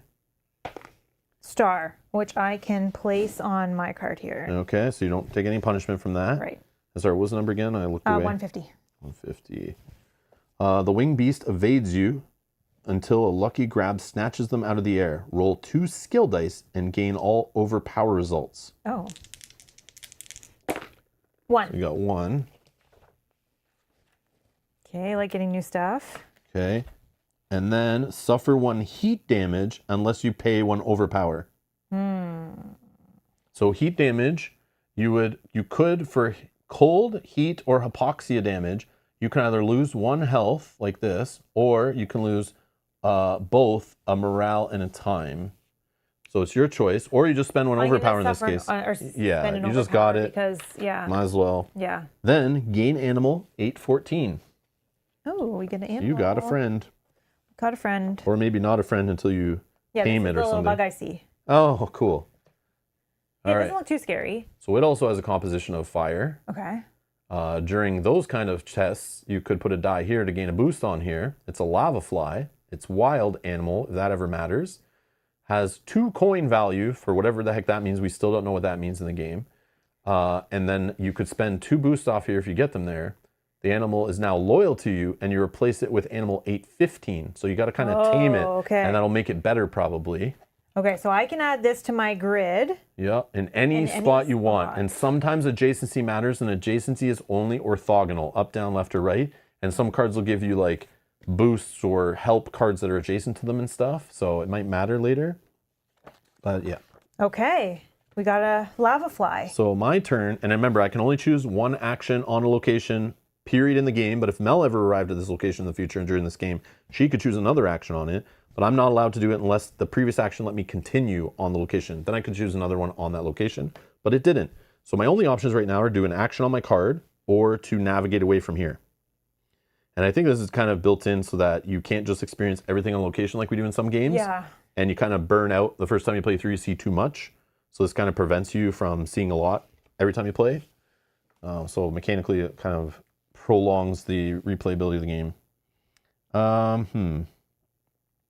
I don't know where the hell I'm going and why. I could try to equip stuff, buy stuff, master stuff. Yeah, maybe I'll try the equip card action. Oh, that was what Mike wants you to do. Oh, really? Yep. Oh, thanks, Mike. Yeah, I'll try that. So in this book, Mel's going to read 1440 to me and tell me what the cost is to this. And hopefully it's not too bad, but I do have a couple tokens to help here. 1440. Equip for your axe. Perform this action at most once per game. Okay, so I'm going to spend 2 of these tokens to only roll 2 dice. And they're both blank. So those will just go up in this area here, doing nothing to anybody. I could put them here if they matched these things, just if you wanted to like generate some resources or something. But in this case, I can't put them on either spots, but just for example. Okay, so equip your axe. What do I win? The axe was among the first of the many weapons you've learned how to use. Gain item 1304. Which, spoilers, I've played with this character before, but I never did that action before. Probably should have, but we'll see. You know what? I never did either, and I always thought that I would have to pay. Yeah. So I never did it because I was like, oh, I never had coins or whatever? Coins that if I had to, yeah. But that sounds like maybe something I should do as well and see what I get. All right, Ooh. so wow, this is more places to put stuff. So I can generate boosts onto here. I can spend 2 boosts from this card to gain one of those red tokens, or gain your first personal objective. Oh, yeah, we never did any of this. This is cool. But because this is in my grid, you can't use any of these spaces on it unless you're at the same location as me. Yeah. But it is telling me that I should also do the same action and hope that I get something good. Okay, which I will. I will try my equip and see what happens. 14. Whoa, you just copy me? Yeah, No, I'm just copied joking. because I It's not never did competitive, it. so who cares? I never did it before because I thought. So what is it? Equip? Yes, please. 1435. I thought I'd have to pay. Well, maybe you do. Maybe I do. 1435. It costs 4 to equip your saber. Perform this action at most once per game. Saber? I don't have any tokens, so it looks like I'm rolling. Oh, 4. no. Yeah. I did mine because I had the tokens. I do have somewhere I can put one Oh, nice. die. Okay. We'll see. And if you roll a heart, you can put it on my card. Okay. Well, we can. And you put can this also here. spend boosts to reroll. Don't forget. I can. You said I can put the heart on yours? Sure. Okay, so we have 2 stars. Yeah, the player has to give permission to use those lightning bolt spaces on their stuff. I will but place a It's a star co-op game, so whatever. here because I am doing this action, which will give me a boost on my lava fly, so I can try to tame this fly to get a better one. And this one, we will try 1 reroll. Yes, perfect, perfect. No penalties. Okay.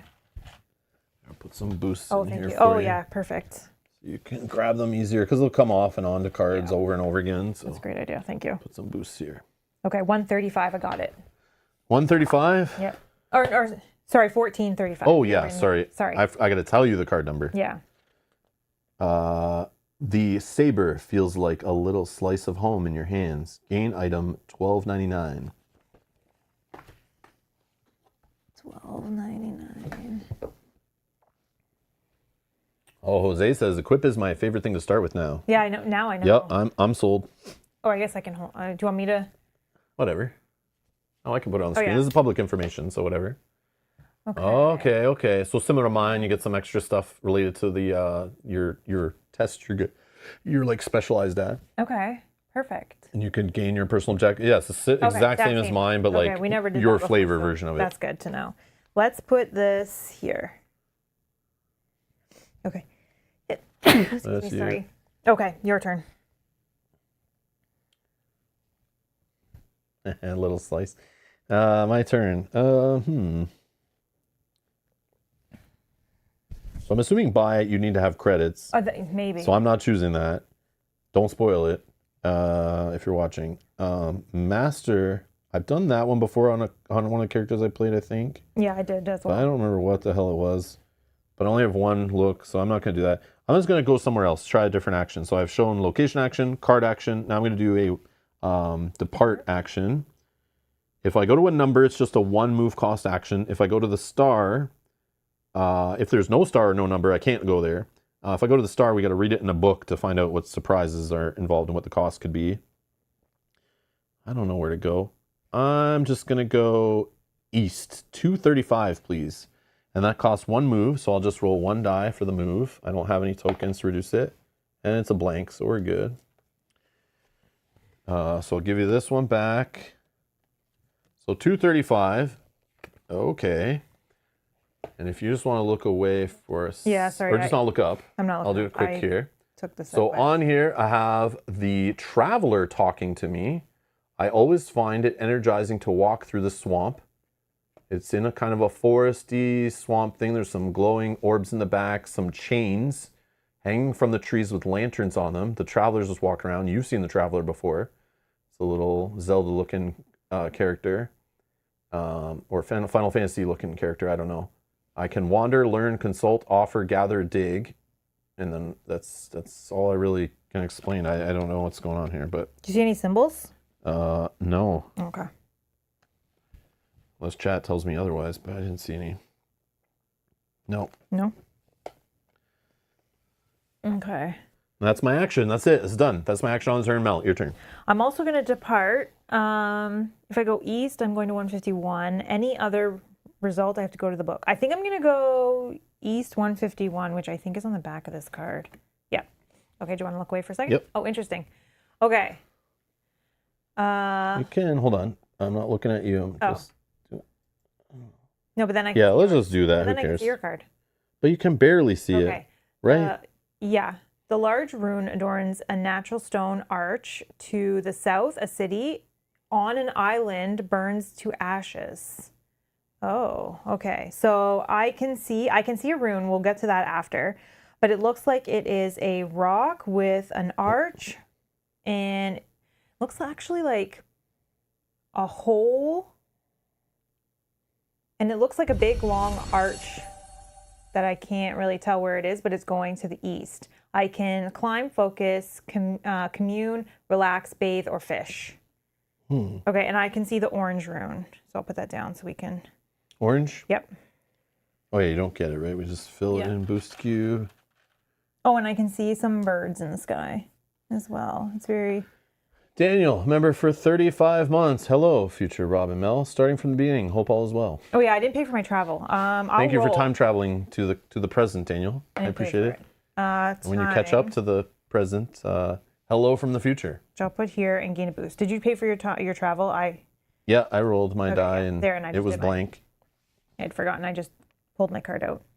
Okay, now your turn. Okay, what I'm going to do is not on my turn or anything. Doesn't even matter. I'm just going to spend the 2 boosts on my card just to generate a move token. Okay. Could also generate a credit that way, which I didn't think about for the buying. Oh yeah, That's true. a way you can gain money. Interesting, but again, I don't know what is going on there. I got to try that one time I play where I'm see what the buy action does, but we'll play without it for now, unless I run into some coins. Yeah. Okay, I'm going to the south. Mine said a city on an island burns to ashes. What was that one? Conquer a city. Now, part of me wants to do this action just mechanically to generate some boost tokens on these items, but it's a dig action. Like, I don't have a shovel. Like, I don't know why I'm digging. It could be a very hard dig test. But I do have tokens, but like I don't want to waste those tokens, but I want to generate boosts. So it's like you can do it with your hands. Yeah, I know, but it's just a weird spot. So, but I will do it mechanically just because I have colors that match. But I really want to do the consult to talk to this guy, I think, to find out what's going on. I could wander, gather. I don't know. So many options, and I'm like, just like, why am I picking any of these? I have no idea. I'm gonna do dig, so I'll do this action on 235.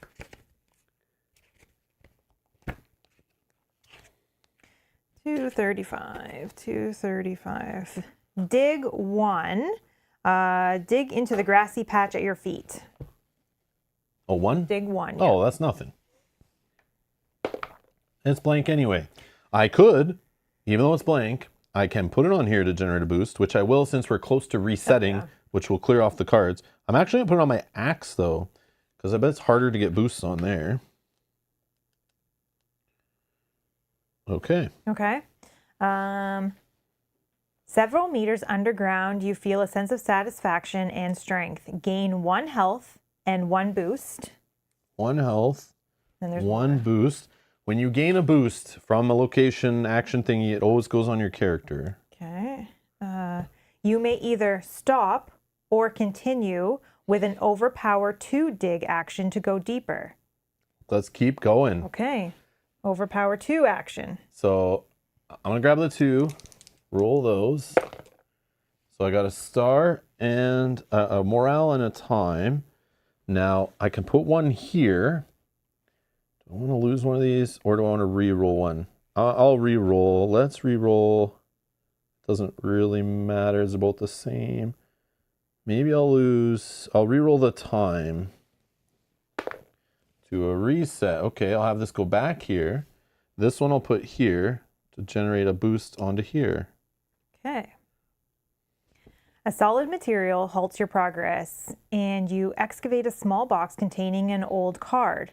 Gain 1 random card from the spoiler pack. What? We got a spoiler going? Yeah. Okay, this is real spoilers, Place guys. it in your reserve, where your entire Skirm collection counts as only 1 reserve card. You can use this type of card from your reserve during overpower dual actions, which have further instructions. Okay, so It says a random one. A random card from this spoiler pack. I'm opening the spoiler pack for the first time ever. And if you want to see, here's where it says spoiler pack that I'm not. Smell the fresh cards. And then there's more. Okay. It's very good action. I want to pull it out so I can't see the tops. Okay, so this is the backs of the cards. Huge spoilers right now, guys. Huge. Yeah, tune away if you don't want to see anything. I'm gonna try to only show the one card I get at random. So yeah, spoiler alert, spoiler But this alert. is like new gameplay functions, I'm sure. So random card from here. Yep. I won't shuffle, I'll just grab a card. Okay. Put the rest, and this gets reset too later. Oh, okay. So I don't know. I'll just put that back in there for now. Okay, so so gain a random spoiler card. Place it in your reserve where your entire. What the heck is this? So it has Sinew. Gain 1 point per skill of your best skill type. Don't know what that means. I know there's a part in the rulebook related to this. Also, there were a couple of super chats. Yeah, there's just Yogi's. Oh, thank you, Yogi. Yogi, thank you. Yogi with a super chat. Thank you so much. Static interference. What have you numbskulls doing down there? The ship is fine. We're just going to do a few orbits and drink mimosas while we wait. Yogi, thank you. Kind of like ISS Vanguard vibes here. Okay. Thank you for the super chat, Yogi. Okay. So, this scepter, reroll 1 die, then set 1 die to match its skill type. And this going to where? Can I read that? There's still more, so I'll let you read the full thing after we're done. There's still more to it. Okay. But so this goes where? This goes to your reserve. Reserve. Place it in your reserve where your entire Scrim collection counts as 1 reserve card. So if you have more than that, they all count as 1. So I'm only allowed 1 card in my reserve. This is a vertical card, so this is taking up that single slot in my reserve. But all of them from the spoiler pack go together and count as 1. So if you get more, they all count as 1. So if I catch all the Pokemons, yes, they all go there. Place okay. Your entire Scrim collection counts as 1 reserve card. You can use this type of card from your reserve during overpower dual actions, which have further instructions. You may either stop or continue with an overpower 3 dig action to go deeper. What's cost the next one? 3. 3? Sure. You can read all this once I'm done if you want to. I'll spend 2 to only roll 1 die. Actually, I'll spend 1 to roll 2 dice. Because there is not 2 dice here, we must reset to clear everything back to the challenge pool. Then I will grab those 2 dice. And now my slots are cleared, so I can use them again. 1 will return, which I'm okay with that. And then this one, I'll just slap on my axe to get another boost. Now what happens? A rich, dark layer of a fungus, a gain item 1136. You may either stop or continue with an overpower 4 dig action. But let me give you 1136. Yeah, maybe 1136 is a shovel. Can help. Barry's bringing up the rules pop. We discussed that earlier. When I found out about the rules pop about an hour before stream, the website was down and I couldn't get rules pop working. But it came up about 5 minutes before the stream started. And so I didn't have time to like incorporate it into the stream or really care. I'm okay with using the books now because we've marked all the errata in the book. So if there is any errata that comes up, we can look it up. But I would prefer an app with this game, but I was going to talk about all that later. But I'm not using the rules pop today, maybe on a future stream. But again, since the rules pop can be down sometimes, that would suck if in the middle of the stream it wasn't working, especially on our first one. That I'd be really pissed off. So that makes me not want to really rely on it today. Or maybe forever. We'll see. Okay, so I got this item, which has this, I think, floral composition or whatever this is called. So if I do a challenge on one of those locations or that composition type, I can put a cube on here. I can consume for a yellow action on 1136. When placed, I'm going to get 3 boost cubes on here. If it's empty, I lose the card. I could do an action on this card, which doesn't need to look up in the storybook. It's a 3 dice challenge action of this type to brew and gain item 868, replacing this card unless you pay a cube off this card, a boost off this card. And it's a flora item, food, which I've seen matter before when you discovered fishing in the game. And we didn't have a flora. Or food. Or food. And this is both. Yeah. Cool. Okay, are you going to continue with a dig 4 action? Yes. I hope eventually it doesn't kill me. You dig through the bottom of the planet, come out on the other side, and just fall to your death. Or like, you fall into a pool of lava in the center of the planet. Okay, dig 4. And die. Dig 4? Yep. I'll spend 1 to make it a 3. Oh, wow. Oh, Return and 2 blanks. Okay. The earth beneath your feet gives way, sending you tumbling into the depths. Go to cave 96. So I'll get cave 96. This is the one right here. Oh, okay, this is the rules text I need to know? Yeah, 96. Oh, wow. This is crazy. I've never seen a text box this big yet in the game. Like, this is a lot. I know, I didn't want to hint that it was. So I'm going to give you back my other location that you can put away. Yeah, there's your 96. And I have a new location, which we'll go over in a sec. Okay. So contain an old card. In 1 random card from the Scrim spoiler pack. So that's what Scrims are, these things. Okay. Place it in your reserve, where your entire Scrim collection counts as only 1 reserve card. You can use this type of card from your reserve during overpower duel actions. So it has to be specifically say duel, which I have seen before in the game. So for example, on this card, the overpower action at the bottom is a slay. So I'm looking for duel. Yeah, mine is a fish. Oh, okay. Which have further instructions. You may either stop. Okay. Yeah. So I'm looking for overpowered duels is what matter for this. Yeah. So I'm going to ignore this card until that happens. Yeah. Interesting. What the hell is going on? That was cool though, and you were right. It's going over there. You were right though that you were going to dig too far down and fall through the ground, which you just did. Yeah. So you got a new So location. let's show our new location. There's only one way to go, kind of, is south. Or I can go north, but I don't know what the hell is involved there. There is an immediate thing that happens. If this is your first visit here, either pay a move to evade this dragon's first strike or lose a health. Oh no. And there is some kind of dragony looking thing in this cave staring at me. I can approach it, observe it, coax it, feed it, catch it, or slay it. Also, this is a... what the hell is that symbol? A wind composition location. A colossal elder dragon looms before you as it prepares to strike. The glimmer of intelligence in its eyes indicates that it isn't an ordinary animal.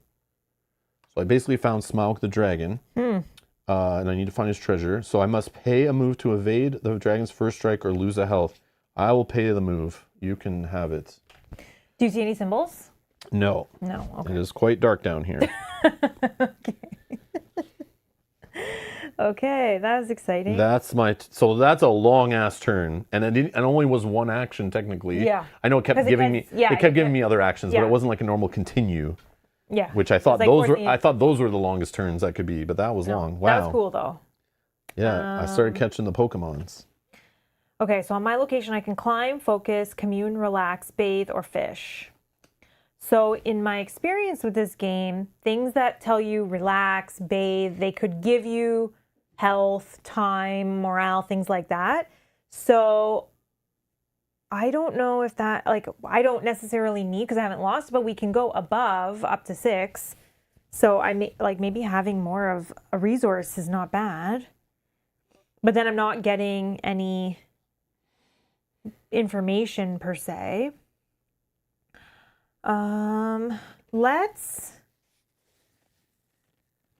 Let's relax. Green 151.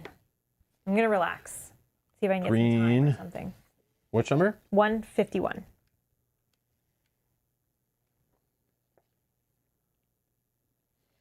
So X relax to the pleasant bird song. Okay. So you don't know why you're committing so many or so little, but you can choose 1 to 6, I believe. Okay, I'm gonna do 3. I'm gonna roll 3. I have no way to help you reduce that cost. I have 1 that can go here. Oh, okay. I could put a star here. You could put a heart on my card. Okay. Oh, we got 2 setback or refresh. Okay. So refresh X challenge dice in your grid. Oh, you have none. Oh, man. You may not refresh dice placed during this action. Then, if there are no challenge dice in your grid, gain 1 health, and you may continue. So and this is off your location? Yes. So you could technically, because the location is telling you to continue, you could choose another option on your card. Okay. So I can climb, focus, commune, bathe, or fish. But you couldn't choose the same action. Right. That's another thing that I forgot to explain before. Let's. Oh, yeah, I could do this too. Yeah. Need to do something? So, and just to show this, I don't mean to interrupt you. No, please. But I will forget, and Jose just reminded me, I can spend these 2 cubes on here to do a boost action. I keep calling it action, but it's not really an action. So it isn't the single action on my turn. It can be done on anyone's turn. I'm just going to spend these 2 boost cubes so that I get my first personal objective, 16, 14, if you could, please. Yeah. I will forget that completely, Jose, so I'm going to stop and just we grab it now. I totally forget when I'm trying to keep everything, like what rules that we talked about and all that in mind and everything. So what the heck? Oh. Here, let's hold it up here. So this is a goal and objective. Interact with an animal or earn its loyalty. Oh. I wish I had that one because I'm trying to. If you interact with an animal or have a loyal animal, read 1614 in the Book of Secrets. Oh, I wish I could trade you cards, but we're not. Yeah. Can't do that. I'm working on getting a loyal animal here. Okay, we are going to... You could if you're at my location. I think we can trade cards and stuff. Oh, you know what I should have done? But yeah, that might not ever happen. I should have done this, sorry, with that ability I just did where I rolled 2 of these. You purposely put one on? Yeah, I purposely put one on here, which would give me a boost on this card. And then this animal is now loyal. It goes to 815. And it says, animal's now loyal to replace this animal. So... And when you replace it, I think it's refreshed. The boosts go away. There, yeah. And now you have this guy who has that symbol, but he also has another one for the build action, it says there. Okay. 3, when placed, you get a boost cube on this, and you can use it to warm. Ignore cold damage this turn. Oh. All cold damage. Okay. That's sick. I wish I had that on a previous playthrough we did. Okay, so I get to continue. So I'm going to try to climb, this may be so bad, but I'm going to try to climb this rock, which is blue 151. I do have a couple places I can put blue dye, so we'll see. Blue 151, so you're doing a move, right? Yeah, and I'm climbing. 151? Yes. All right, it's a 4-cost climb to the arch up to the rune. Okay, so... 1, 2, 3, or 1, 2 at least that are full blanks. I can put whatever I want. So we're going to roll 3. I'm going to roll all 4. I'm going to roll all 4. I'll save that if I need for later. Okay, we can put a heart here. We can put a time here, which will give me a boost towards my saber. These don't matter, so we can put those over there. Actually, no, I'd like a boost on my character, so we'll put that there. Okay, and... You're done resolving all your dice? Yes. Okay, when you reach the rune, you realize that the stone is etched with hundreds of pairs of names. This appears to be a place for lovers to declare their eternal affection, something you did as a teenager. Gain 1 morale. 1 morale is the star, and I am blue.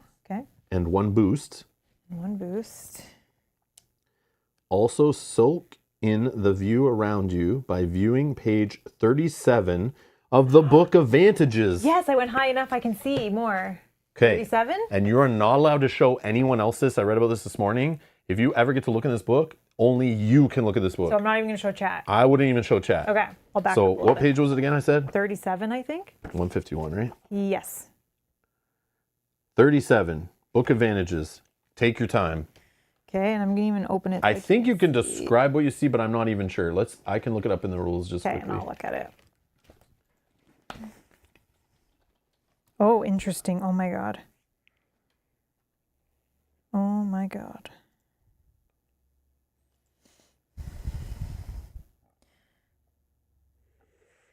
Oh, okay. There's a compass. If you are directed to look at a page in the Book of Vantages, you may look at only that page and you may not show it to other players. It doesn't say you can describe it. This would be very hard to describe, but I can try. But we also can go. I'll see if in the... Scott, thank you for subscribing. Welcome. Thank you, Scott. I don't see anything in on their website in the FAQ section about looking in the Book of Vantages, but I'm only quickly scrolling here. I know locations you can describe what you see. I don't know about that. Okay, so maybe I won't. But if anyone knows who's ever had that question. Cooperation.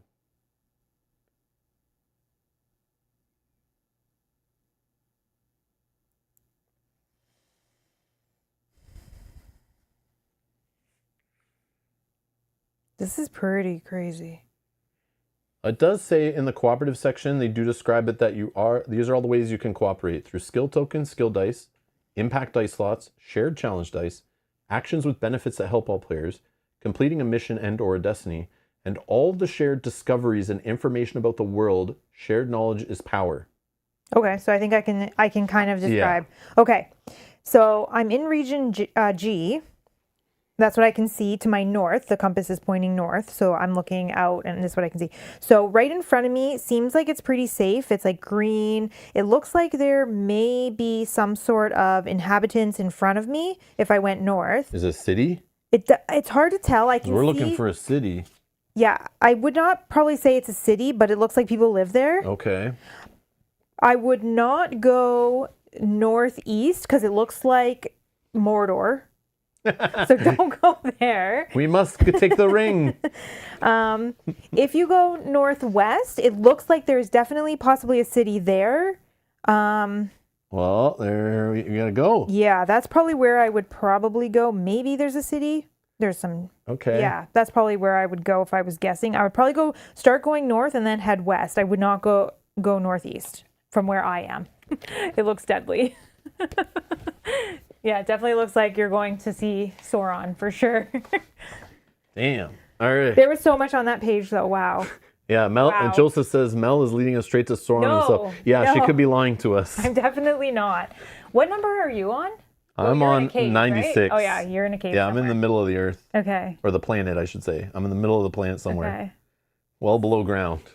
So I think that was the end of my turn, right? Because it didn't say continue after I viewed that. So it's your turn. Correct. Whoa, that was exciting. I'm not a traitor, I promise. I said it correctly. But I don't know the numbers or how far that went. Yeah. But it definitely was deadly. A lot of lava. So I have options on this card. Now we're here with the dragon. I could approach it, observe it, coax it, feed it, catch it, or slay it.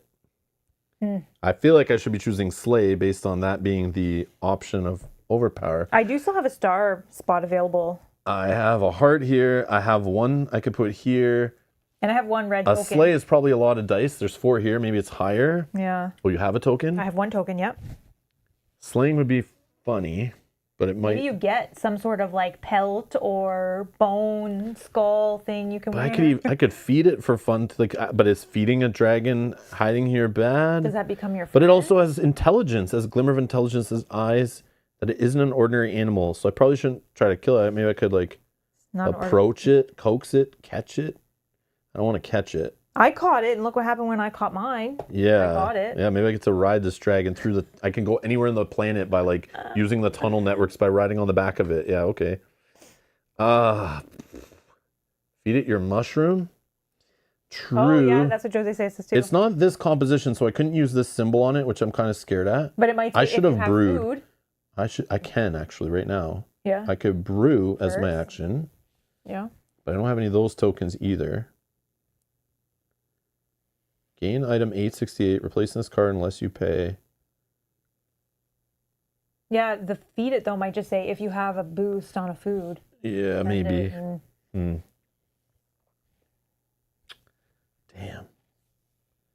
But this is the only option I can pick, like, unless it lets me continue. It's either feed or slay. Here's where Rob gets eaten. Maybe. I know. Okay, I'll try feed. Okay, so I'll give you the green book, 96. 96. 4. Feed treats to the dragon. 4? Yep. What the hell? What dragon likes treats? That's funny. Okay, I guess I shouldn't have rolled it there, but oh, that one goes back actually. And then I got 3 time. Oh no. I can do some re-rolls maybe.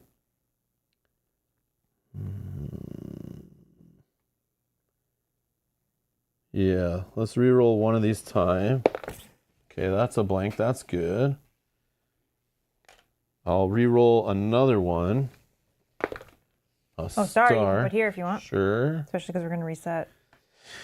This hourglass one, because I chose the feed, I have nowhere to put this one, so I'm just going to put it up here and lose a time. Okay. Feed treats to the dragon. Choose one. If you have an animal, feed it to the dragon. If you don't have an animal, it doesn't eat or mushrooms. have one but don't want to feed it to the dragon.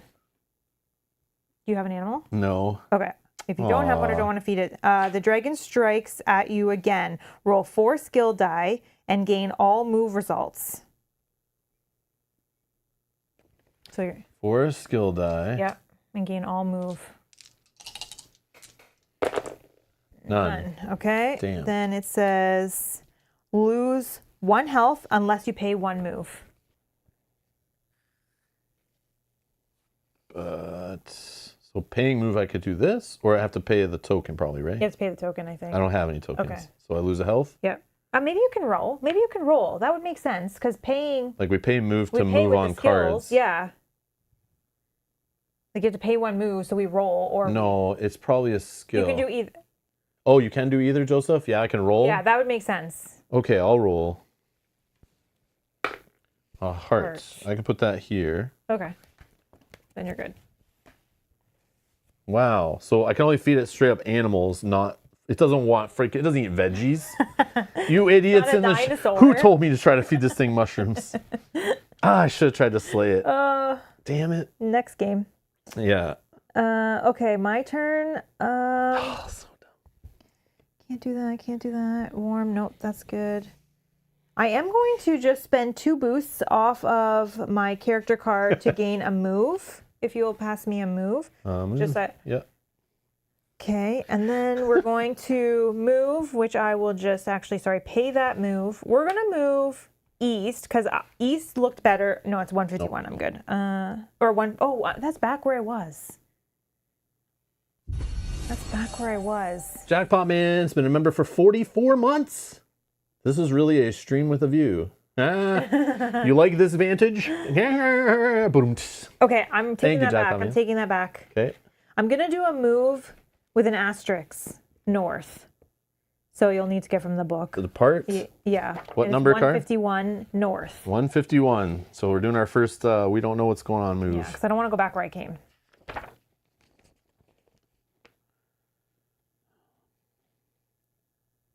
$151 north is a 4-cost swim. North against the current. Okay. I'm going to. Well, I don't have any die to roll, so I think we have to put them back first. Yeah, way, now right? a reset would happen. So reset, yes. And then I'll decide here when I can see my things. I can put a blue there. I can put blues there.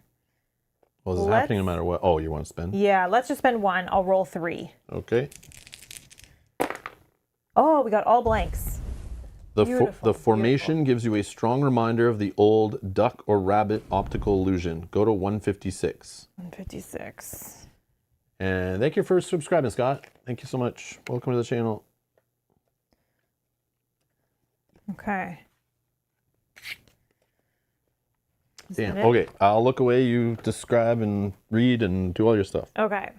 So we have our traveler. These unique rock formations are the result of the volcanic activity in the realm. So it looks like I'm under some sort of rock arch. That fire, my lava firefly is with me. I can see him. And then in the distance, there's some interesting shaped rock that looks like it might be floating. Some of the pieces are floating or they're breaking, unsure. And that's pretty much it. I'm just like in there's a beautiful sky. Okay, you're good. So I can chase, listen, consult, build, gather, or target. There's no symbols on this. Okay. So I can't choose a location action with this dragon anymore. I could go north, asterisk. So I'm assuming that's maybe further in the caves. I don't know. Or I can go to 36, which is south, which I don't know. Is this leaving this place? Is that going further down? Like, I don't know. I'm in caves underground. So, like, I'm not sure how this all works. Or I could do a card action here. Could brew. Yeah, that's a traveler. I'm just calling him me, but it's what I can see. I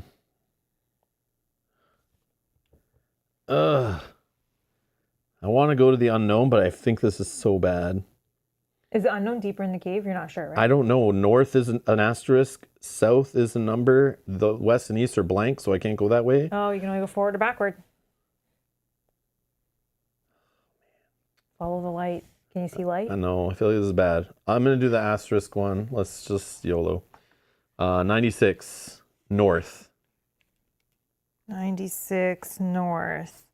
2, push north through the nest. What? Sorry, what is? 2, push 2 2? north. Yeah. Okay. Yeah. The traveler's in the red cloak with a spear. Yeah. It's not you. I know. That's Sorry. that's the traveler. But I was saying, like, I can see the fly is with us. Like, he's like just a head. Oh, it's okay. Sorry. So from here, this is a problem. What do you need? What is it? Hourglass. Oh, I don't have any. So I can put this here so I don't lose health, but I have no rerolls right now, and this unfortunately will. That was a time problem. Yep, I do have a time problem. 96 north. 90. Where am I? 96 north. Maybe I read the wrong one. Sorry. Oh no. 96 north. Yes, please. Sorry, is 4. 4. What did I roll? Just 2. Yeah, sorry. I thought I did 95. Sorry. Oh, sorry, okay. sorry. So undo that. Roll 4. Here, I can. It's a. Oh, it's a depart. I can't give you that. Sorry. What? The depart is moved. Oh, then I can give you 1. Okay. So 1 back. Yeah. So sorry. You're evading the dragon. If the animal is that what is it no is? longer an obstacle, reduce the cost by 1. Oh, I know how it would have been no longer an obstacle. Sorry. All right. So return blank hourglass. It's still my time loss. Okay. Yeah. So whatever. Same thing. Okay. Yeah. So I'll just leave the time there. The dragon must not be hungry, as it shows no interest in chasing you, even after you exit the tunnel into the vast golden grotto. Advance deeper into the planet to cave 45. Oh no.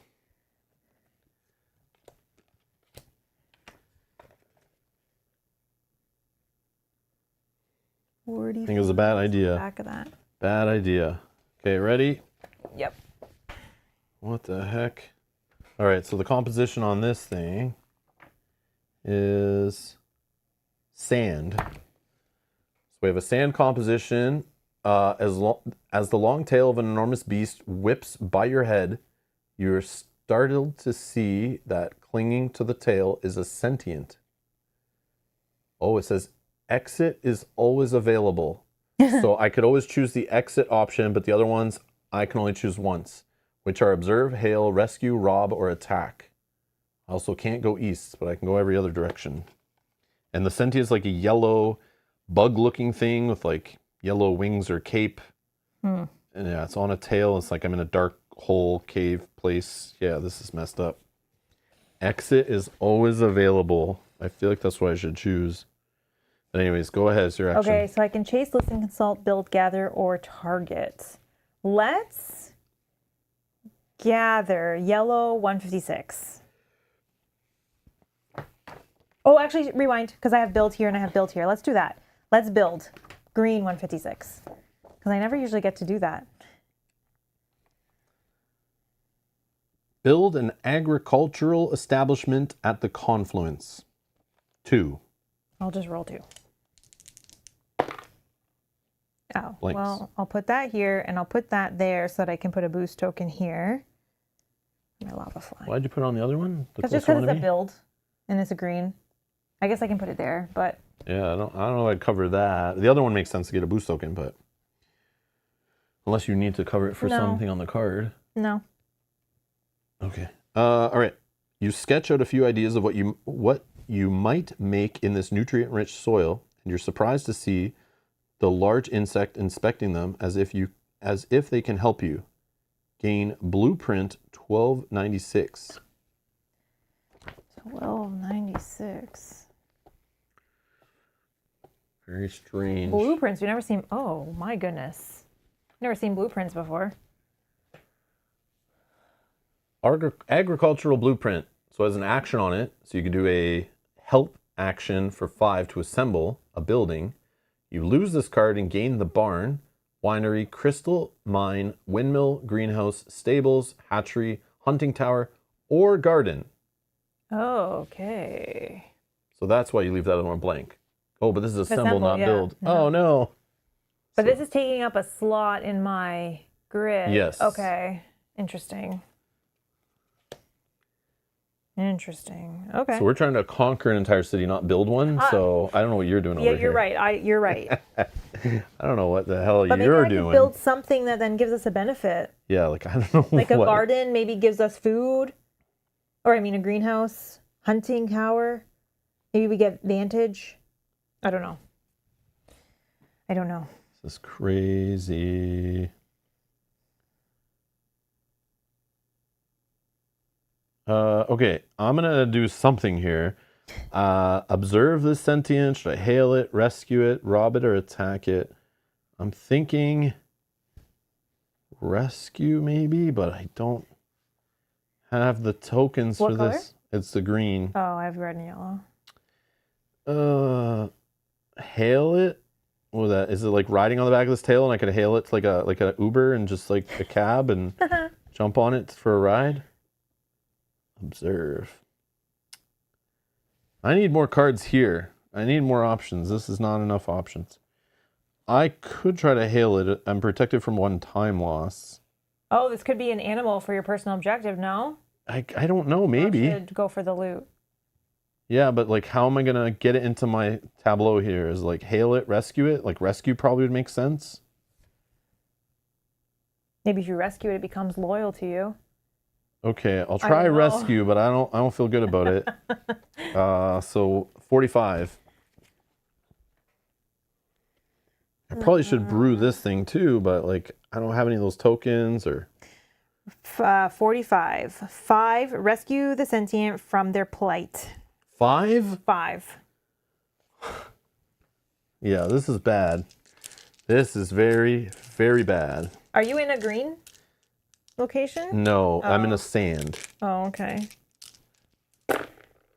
Not terrible. Not terrible. So 2 get returned, and the then star can go here. okay, star there. I have a place for a heart, but of course the time. Oh no. And I don't have a reroll. Oh no. Uh-oh. Okay.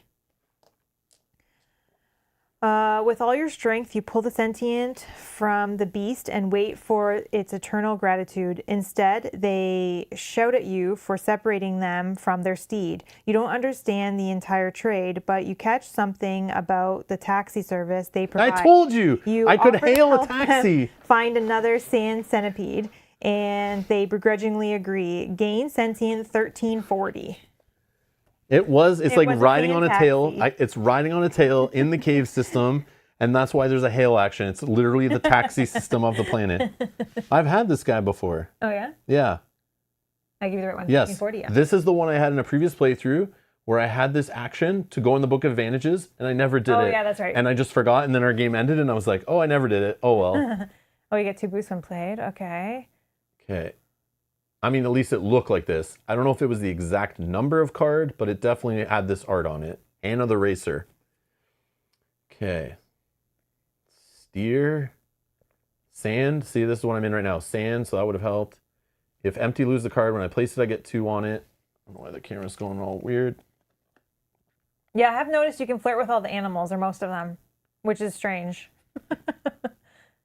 Yeah, flirt. I know. I gotta learn, flirt, swindle, duel. Duel. Is that Yeah, not duel is something I could do. Yeah, you can duel it. Okay, I don't know what is happening with the camera, but that is annoying.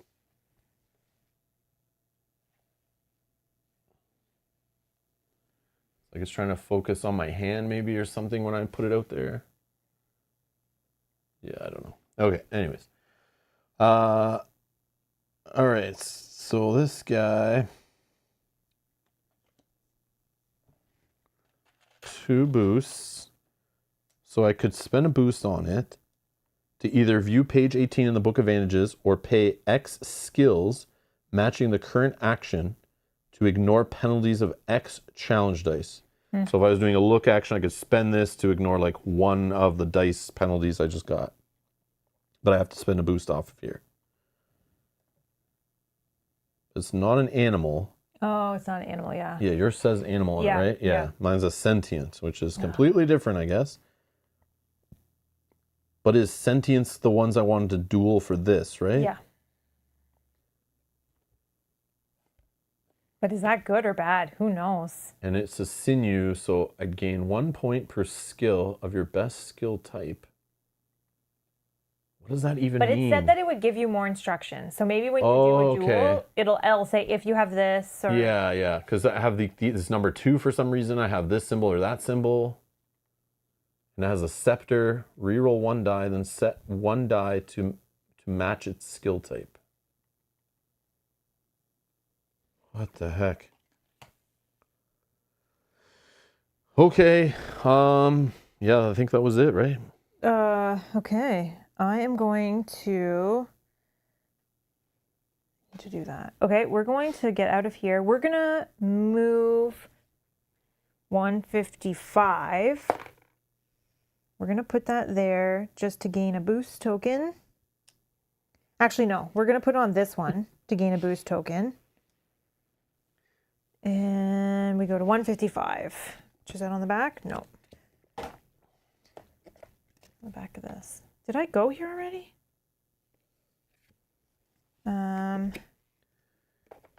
Okay, hold on. I don't think I've been in this one because I don't think I went north before. Rock formations in the realm of fire are created by magma over many centuries. A long swim to the south will have you arrive at one much smaller than this. Okay, so there's not really much going on. That was a traveler that said that. In the distance, there is a large rock that kind of arches, and there's some birds flying in the sky. There's no symbols or anything. I can swim, listen, consult, share, bathe, or fish. Okay.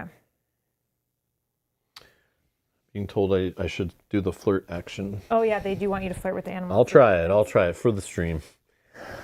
And you're good? Yep. Let's flirt with the hand of the racer. Okay. So that is in the Engage storybook. What number is it? On 1340. 1340. 1340. 13. Page. Okay, 1340. These are, okay. 1344, flirt with the sentient. So since it's 4, there's only 1 die here. We need to reset everything or refresh or whatever. 4. I'll spend 1 to only roll 3 dice. Okay, this is not great. No. That was a the star. You can have on mine. Okay, hold on. So I do have the time can actually go on a card. The heart can go on a card. The star can and go the on. star can go on a card. Okay. I don't know what you guys are trying to do to me here. 1340. Flirt with sentient. Choose the matching response based on how many boosts are on this sentient. 2. 2 boosts. Roll 4 skill dice. 4 skill dice. Oh, I think that's good. Roll 4 skill dice. If there's at least one engage result, the sentient reciprocates with confidence, leading you to the grass orb to show you a projected map. Gain 1 boost on the sentient. And then that's it. Okay, cool. But he liked your flirting. So if I tickle him correctly, I can fill him with tokens. Nice. So I will. But you also have to roll correctly too. Yeah. So I'm going to actually spend one of these right now to view page 18 in the book of Vantages and not show any of you. They're saying you're good at flirting. Yeah. Hold on. 18.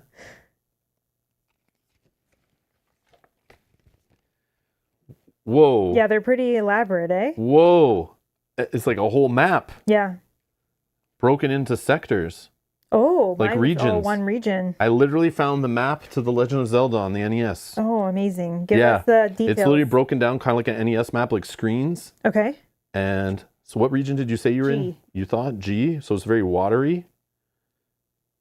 G was watery? Yeah, I see. Yeah, and there's like islands all over the place with like volcanoes and Interesting. weird structures and portal looking things and like Do you see Sauron's lair in G? I don't know. Because maybe we're not looking the same direction. Well, it's very zoomed out. Oh, okay. There are it's a 4x4 map.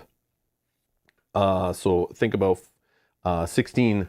It's divided up into 16 squares. Okay. So it's very zoomed out. Okay. But some of them have pins on them in specific spots, Oh. like which are probably like treasure or some important things.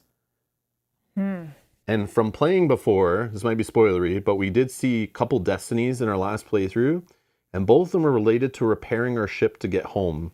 So these could be pins or locations of pieces of our ship, for example. Oh. I don't know if they are. I'm just saying, like, this is the kind of thing where, like, you get information in game sessions and they, like, maybe it's that way, like, maybe it's not. Maybe we find out what those are. Maybe I don't know. So what pins? There's not a pin in every region. Okay. And some regions have 2, but not only one has 2, actually.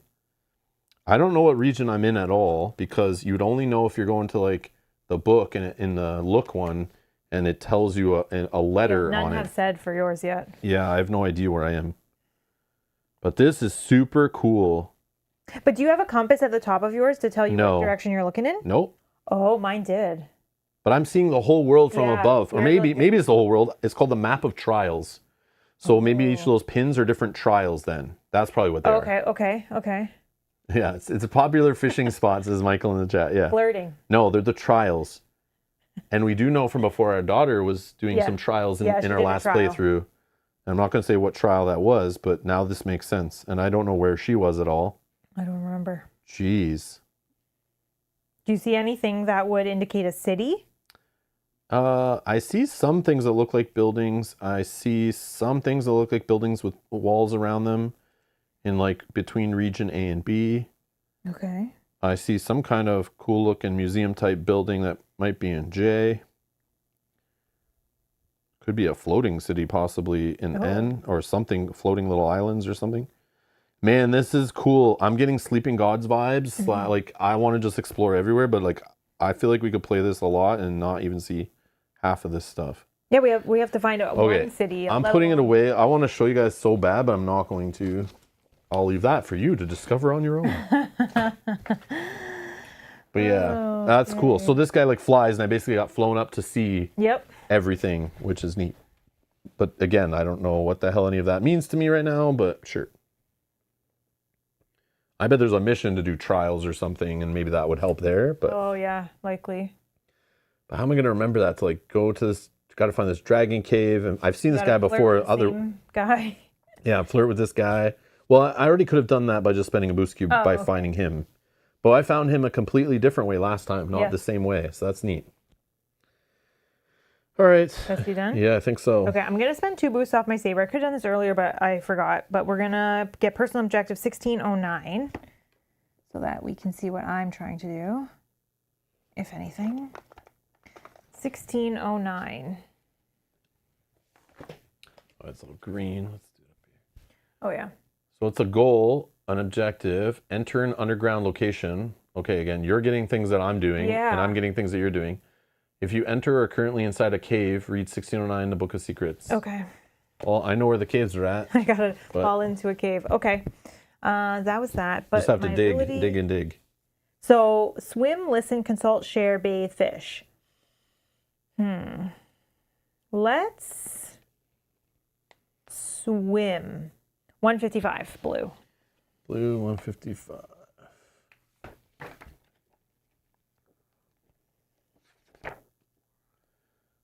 Four, swim, north against the tide. 4. 155, right? Yep. I don't have any blue, so we're rolling 4.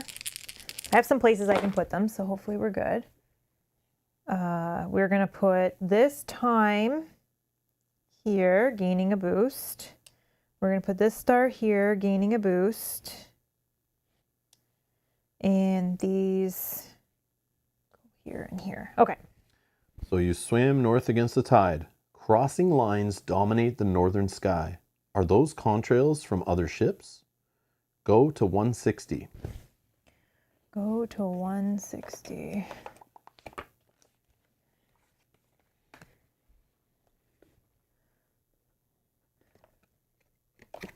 Okay.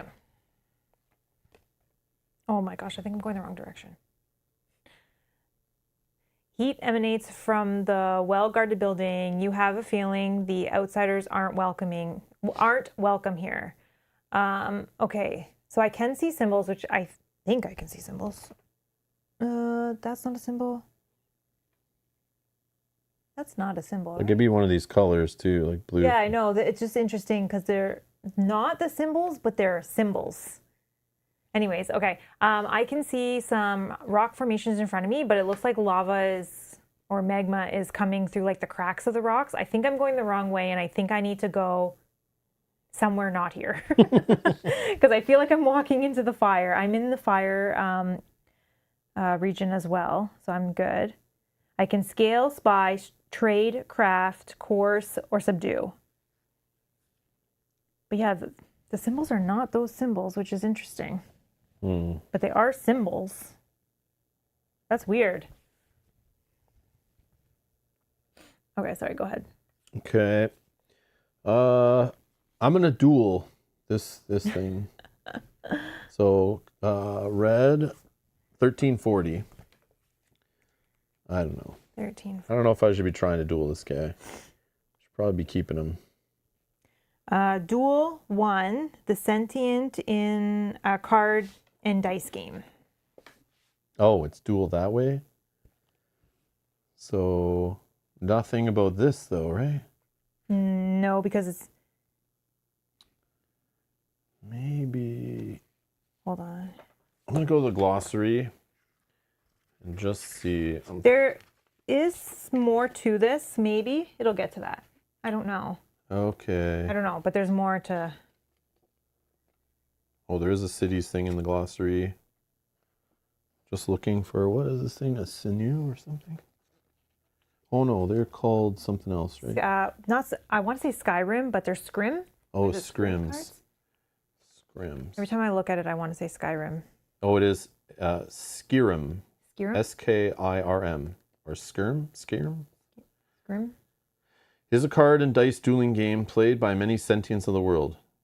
Instructions for how to play Skirm are found on card 798, and there are 12. Oh, okay. Maybe I shouldn't be. I don't know if I should be reading all this stuff. What number are we on again? You're supposed to look it up in there when you experience a card for the first you're fine. time. I think you're good. Just keep going. Oh, okay. Because I think you said something. So I'm rolling how much? 1. 1. Yeah. Star. Okay. And this is a duel. I can put this here.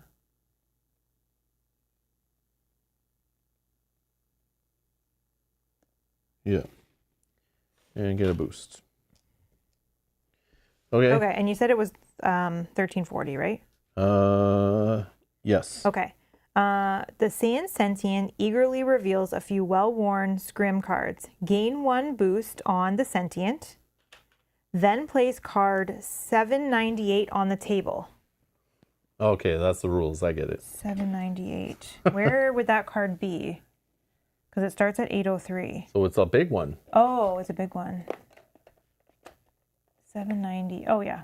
Oh, it's a big one. Fine to read. The rules say to look in the glossary the first time you find a new keyword. Yeah, that's what I was doing. I thought it was fine. I just don't want to spoil too Oh, much it says stuff. it's a large card and follow its instructions. Whoa. Okay, solo rules and multiplayer rules. If this is your first skirm duel, gain Destiny 1603. Place it in the center. What the hell is this? 1603. I've seen nothing this crazy when we played before. No. And now it's like, you got dice. And I think I need to get you another card, but so here's the Destiny. using. Win at least one duel, plus one per player. So 3 duels. Okay. Track progress here. If you do, you may complete the Destiny by reading 1603 in the Book of Secrets. And you can also do a research action on 1603. So we're gamblers. Achieve legendary acclaim is the Destiny. Okay. So now we don't need to do our mission. We can complete that and win. So we got to find enough duels. Okay, yeah. Okay. But now we know you just find sentience and you can, that's what dueling is. I thought it was like sword fighting or like Same. a battle to the death. But you're playing dice. I've never chose duel on a sentient before, and there's so many I've seen that I was like, yeah, I didn't want to kill them. But yeah, we're learning. Curiosity found the game within the game. All right. Gain Destiny 1603, place in the center, and find cards 1517 to 1528, 12 total cards. These cards can remain in a deck on the table with this rules card from now on. 17? 1517 to 1528. I know I've never flirted with a sentient either. I have tried to rob them though, before. Or swindle them. That was the thing I think I've done. 27, 28. Okay. Oh, it's like a deck of cards. Oh, Okay. wow. Okay, neato. Oh, and then I got your Neato. 15, 20. Oh, look, there's my guy. That's the Pokemons I have. Oh. He matches. Interesting. Okay. These cards remain in a deck on the table with this rules card from now on. Setup. Unless a dual action result lists a specific card. This one does. Okay, so here's the problem. I read about this game and said, you don't need sleeves for this because there is no shuffling of cards. Liar! Liar. You need, but maybe we don't actually shuffle. You need 1524 as your opponent, which is in there. So I won't shuffle. 1524. Oops. Okay. That's your opponent, it says. This is my opponent, the Sandman. Sand. Gain 1 point per skill type. Tome. You may reroll each die once. Choose the new or old result. Okay. So anyways, this is my opponent. Mm-hmm. Okay. Remove one of them. Face on the table. Represent your opponent's card. Another player acts on behalf of the sentient opponent. Okay.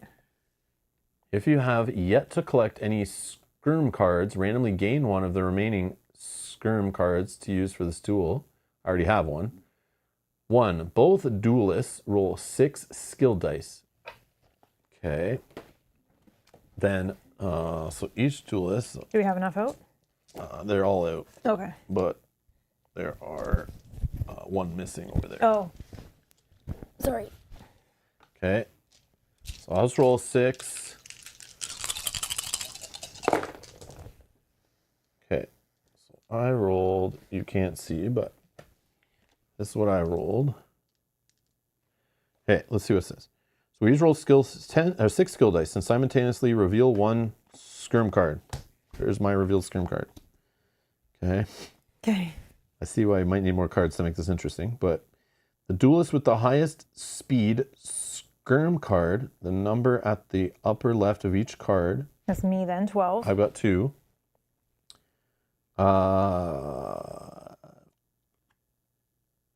The duelist with the highest speed card, the number at the upper left of each card, if tied, the higher card number, goes first. Okay. 2. For a faster, more luck-based version of scrims, skip this step. The first duelist activates their card's ability. The text at the bottom of the card next to an icon. Okay. You may. Followed by their opponent. I don't know what I'm trying to do. Unless otherwise noted, abilities refer to your dice and skills. A duelist's best skill type is their most abundant skill on dice and on the card. Oh, okay. I see. Compare each skill type is step 3. Your dice plus the skills printed at the upper left of each card to award 1 point per type. For example, if a duelist A has 2 move and duelist B has 4 move, duelist B gains 1 point. Ties award 0 points. Each skirm card also has additional scoring explained above the card's ability, text without an icon. Oh, okay. So then... And then step 4, the duelist with the most points wins. If tied, the duelist who went first wins. If you win the duel, gain 2 coins. Win or lose, you get a random card from the Scrim Spoiler Pack to your reserve. Your entire Skirm collection, or Skirm collection counts as only 1 reserve card. If the opposing sentient one, the player acting on behalf of them, gains 2 overpower, they don't gain or keep the Skirm card. So do we keep... Is it like one time we roll? Yeah, I think it's just 2 though. We're not going to skip it. The first duelist, so that's you, I think, activates their card's ability. Okay, so Tom, you may re-roll each die once, choose a new result or old result. Oh, okay. Well, I'm going to keep these 3 yellows and we'll keep that blue. But how do we know what symbol we're dueling? I think it's just the highest. Okay, so I'll keep these. Oh, okay. So I have 3 yellows and I have 3 blues. Oh, your best skill type is the one most abundant. Okay. Yeah. So right Compare each skill type, it says, in step 3, and award 1 point per type. Yeah, so we're going to go through all 6 types, and you get a point for each one that's higher. And that's why there could be ties, because I could have 3, I'm better than you, you have 3 that better than me. Yeah, okay. So I'll leave it like that, I guess. 1, 2, 3. And that's why I was saying you could just skip this step of sitting there re-rolling to try to min-max it, because you can sit here for a while. Yeah, maybe we just skip whatever. I don't know, you did it already, right? I did. Yeah, whatever. You Okay. can if you want. So then my ability is re-roll 1 die, then set 1 die to match its skill type. What's your symbols? Oh, you have a move on your card. And a green on my card.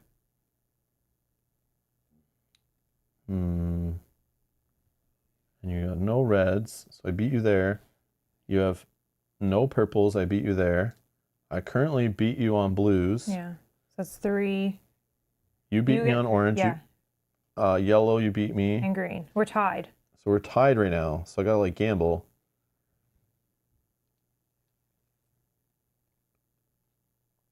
Oh, and then do you have a thing? Mine says gain 1 point per type that doesn't match this card. So I would get another 1.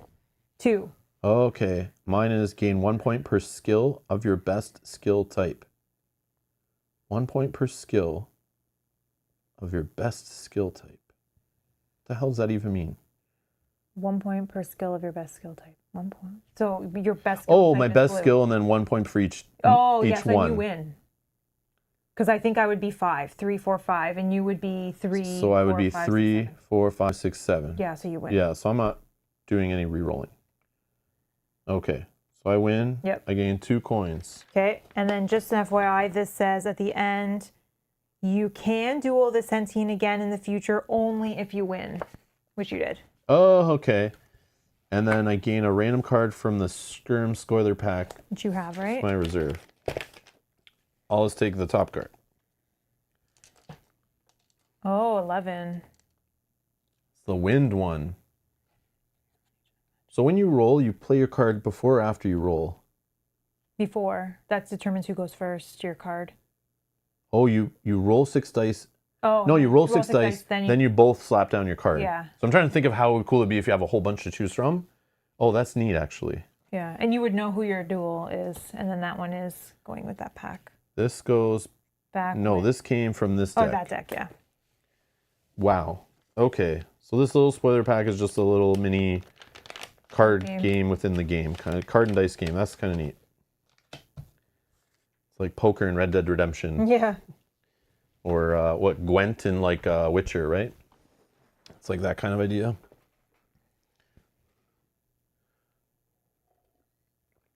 Wind Pokemon are pretty strong, so good pull. Nice. Yes. Is it a rare or an epic rare? Okay, this game is totally like, what the hell's going on, man? It's like, this is way different than our 2 playthroughs yesterday. It's very weird, but we're learning more, I guess. Okay. Gotta find a city. Wow. You're done? Yeah, I think so. Okay. What a turn. So I can scale, spy, trade, craft, coerce, or subdue. I don't want to scale this rock mountain that's on fire. Oh, and now I have 1 progress on my new destiny. Jose, thank you. Yeah, because... Oh, because you won. Win at least 1 duel. That's good. So I can duel this guy again, or gotta find other sentients to duel. But I'm now a dueling master. You are. Let's... I gotta go find the other gym leaders and battle them. Oh, man, oh, man, oh, man. Let's... Oh, my God, I don't know what to do. I don't have any symbols for that.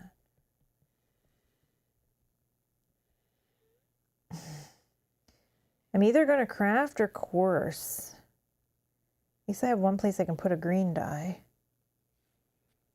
I don't have anywhere that I can put coerce, but I can reduce it by 1. Let's coerce. Yellow 160. Yellow 160. Yogi says, your escape pod crashed. Got to get all the cards for your deck. Yeah. Exactly. Priorities. Yeah. Sorry, 160? Yes, please. Oh, man.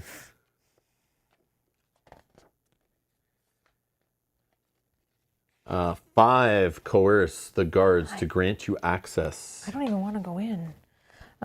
This might be at the city, right? Maybe it's a evil city. I'm going to reduce by 1, so I roll 4. Oh my God. Okay, this is not terrible because we got 3 of those. We got a star. What am I doing? I'm doing a coerce. I don't think this can go anywhere. So we're going to lose. I'm blue. Lose a morale? Morale, yeah. Okay, you hold 1 guard hostage while the other frantically debates the choice between their job and their friend. You promise not to hurt anyone and that you'll only take what you need. And they look the other way while you walk inside. Go to interior 562. Oh, interesting. While you're finding card 562, Michael's here saying, whoa, first time seeing you guys live. Love your content so much and really appreciate everything you create. My 9-year-old twins recently picked up Slay the Spire and we love your vids.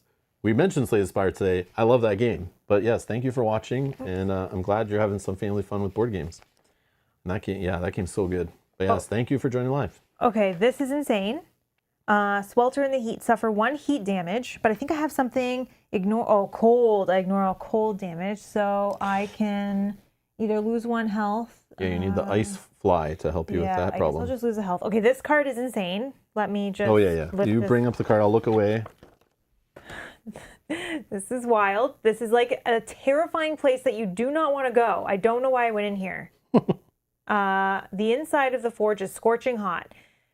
And it looks like they're making like armor and tools. You want to be here. And make some money, spend some money. There are symbols on the card, but they're not in the art. They're like, you know how you have symbols like on the side and you look for a second? Yeah. Like on here, look on here. You know how you have symbols here? They're like those symbols. Like they're actually like printed on the card, not in the art of the card. If you don't understand what I'm saying. Sure. Okay. Like this? Yeah, exactly like that. Like on different parts. So maybe it's different places on the card I can interact with which. Oh, probably. Yeah. Yep, maybe. That makes sense. Okay. And kind of like in Chronicles of Drunagor we played recently with like the pull this lever or talk to this guy or do this. Yeah, and there's fire all on both sides if I walk to a to the end. Yeah, this is wild. I've never seen anything like that. And I can only go back. I cannot go forward. Okay. Okay, I'm good. All right. This is crazy. There's like an insignia on the wall that's on fire as well. Might turn into Hellraiser all of a sudden. Yeah, like that's wild, that card. Then I could exit, search, trade, craft, steal, or raid. Jose says, yeah, these adventurers have super ADHD. They crashed, came to Conquer City, and now they're catching animals and playing Yu-Gi-Oh! And I just fell into some sort of weird, ritualistic place I do not want to be. I was hanging out in a cave, and there's taxis going by, and like, I don't know what's I'm not in a cave, so this definitely doesn't look like a cave. This is like a weird ritualistic All right. You're good? dungeon. Yeah. I'm going to choose the exit option, which is available here. I don't want to travel around these caves anymore if this will get me out of here. So we're going to the blue book on 45.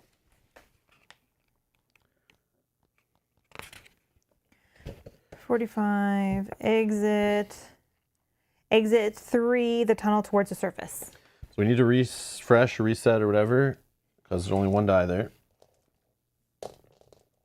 And it's 3? 3, yeah.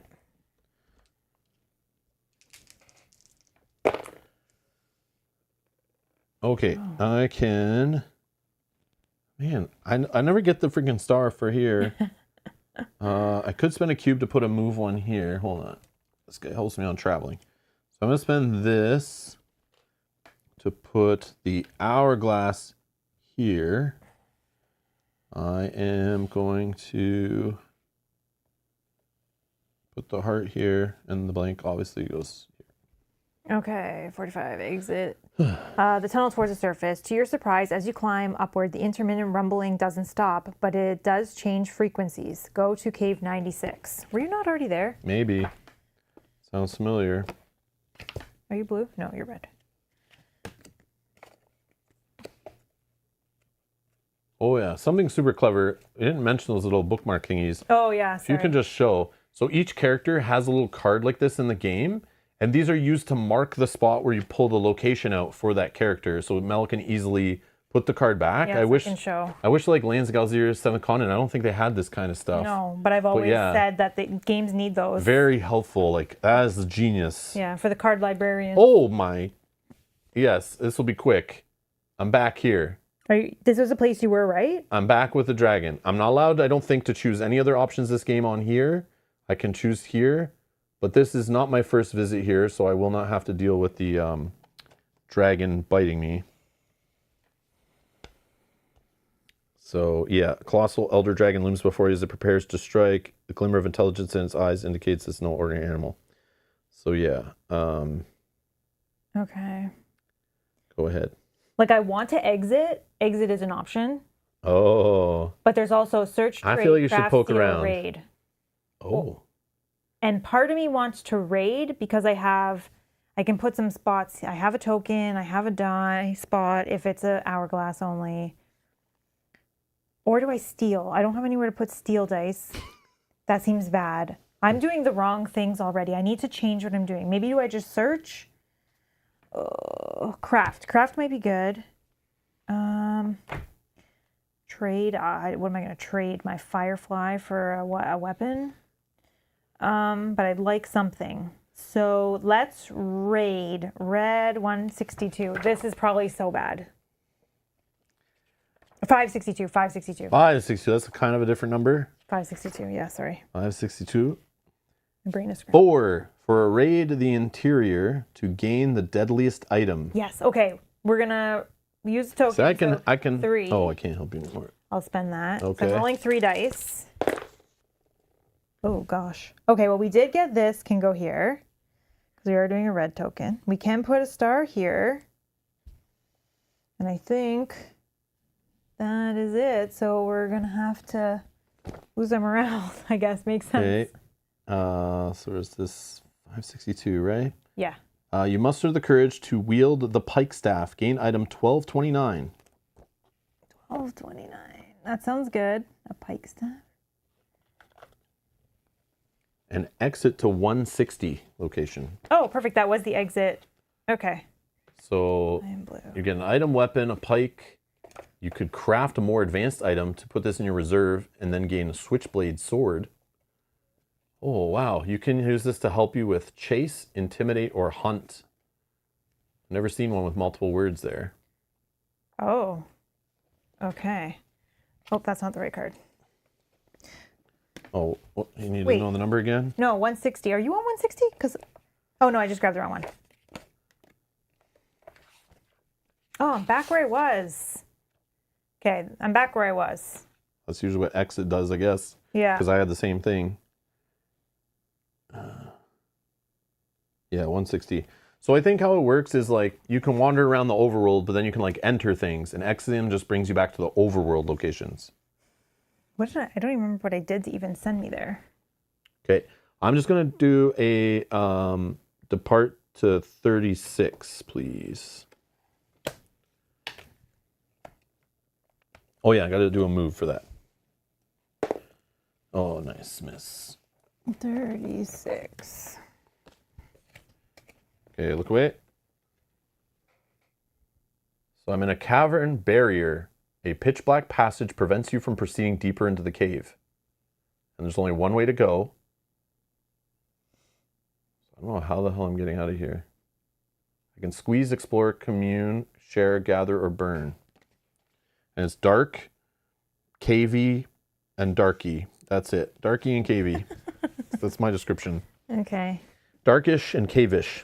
Okay, I'm moving. I'm getting the heck out of here to go to, we're going to move to 418 time. That can go here, which will give me a boost. And we can go to 418. I feel like I should burn. Fire, fire. 418. Okay, this is new. Let me just put that back. No, don't forget your rerolls, says Dieter. Don't forget my rerolls. Did I get your rerolls? Oh, I know. But I don't care. Some of them I don't mind. Like that just went there and gave me a. Okay. Nope, that's okay. So we're in a new place here. The skeleton of a large animal lies in the soft mud. Oh, interesting. Okay, so straight in front of me, I see a big rock with, there's some skeleton bones, obviously, as it said. In the distance, I can see a radio tower with red lights on it. I don't know what that thing is there, but there maybe is something beside it. Maybe it's an antenna or something. Is there a mountain like behind it and like a snowy trail? There's White Mountain, yeah. Like I can see in the distance a White Mountain. And is there a trail going up to it? Maybe, yeah. And, yeah, and to the left, a kind of a trail going up with like three little people or mountain things or something, or like. I might not be able to see far enough. Oh, okay. But I can definitely see what looks like maybe a trail, and then there's a mountain on the right. Oh, okay. I don't know if it's the same place I've been. I've been to a place with like a radio-looking tower thing. But there is some sort of big antenna. Yeah, and there's like red lights coming up the top. Yep. Yeah. Okay. I don't remember what I did there or anything. I can hide, examine, commune, craft, forge, or dig. Oh, maybe this is where you dug? No. Oh, okay. That was a previous game I did that. Oh, okay. Oh, you're Not today. Not today. But yeah, I think there's something with the towers, like, yeah, that probably help with some kind of communication thing. Yeah, maybe I examine the tower. Okay, done. But what killed this big animal?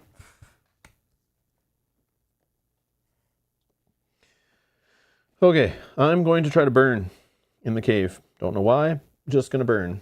So 36. I'm gonna start a fire. Maybe I can see down here if I 36. light a fire. I don't know.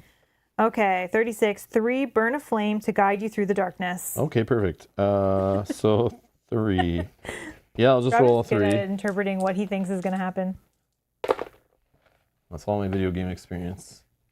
Okay, so 1 is a blank. That's great. This one I can put here for a boost. And then I could put one here for a boost.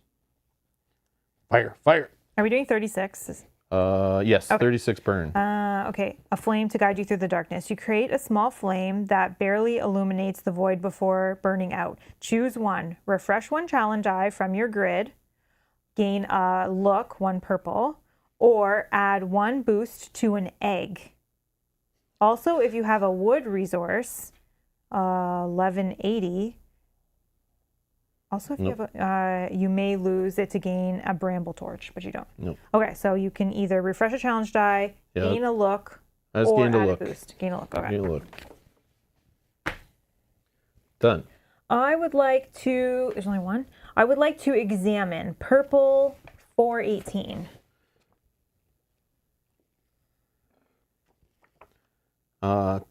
You're in region F. Oh. And it's 2 to examine the skeleton. 2. Okay, so we don't have 2 dice, so we're going to refresh. Oh, I'm examining the skeleton and not the tower. Okay, can you refresh your dice? Sorry. Yep.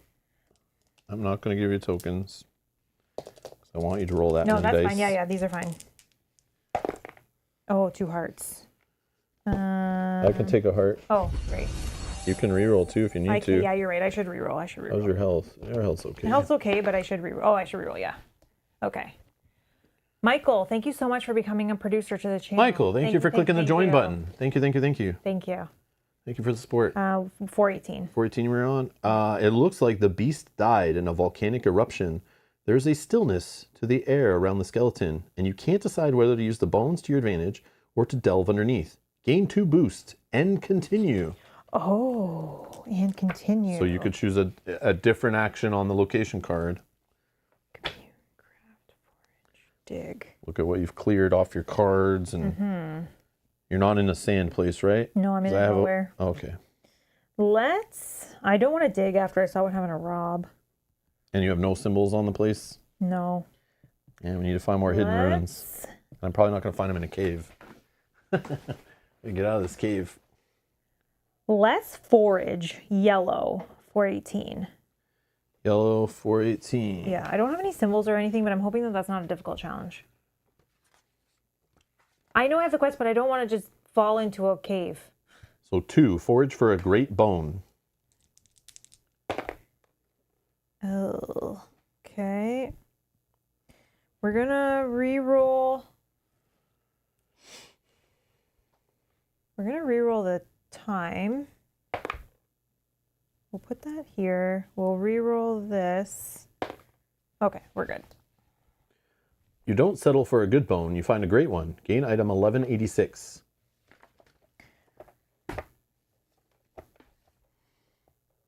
Dig, dig, dig. You have a quest. Yeah, you should be digging any chance you get. I don't want to fall in. I want to. No, you want to. I don't know if I want to. Digging is great. Oh, it's an you item find the dragons. food resource. Oh, okay. So if I'm in you're that ever dealing with whatever that's called again, sinew or something. Bone and sinew. I can craft into a more advanced item. Replace with bone. Bone bauble or a fishing lure. Oh. Costs you 2 to do the craft action. Okay. Put that there. And remember, once someone fills up their full grid, you can. I'm getting there. Gain Destiny 1705, whatever that is. Assemble this maybe, but maybe we got to find a good place to put up a. All right. All right, go ahead. So I'm just stuck where I am. I can only go one way, so I will do 36 asterisk. Oh. South or whatever. So 36 yep. South. 36 south. 2. Exit the cave. 2. A time and a heart. So not the star I have here. I can spend this to put the time here. And unfortunately, I'm going to lose a health. Okay, you exit the cave, your eyes adjusting to daylight. You can either head north around the hill to 195 or traverse the marsh to go south to 190. Say that again, sorry. You can either head north around the hill to 195 or traverse the marsh to go south to 190. Hill or marsh? Yeah. I don't know. Sure, let's go south, the marsh. South 190. 190.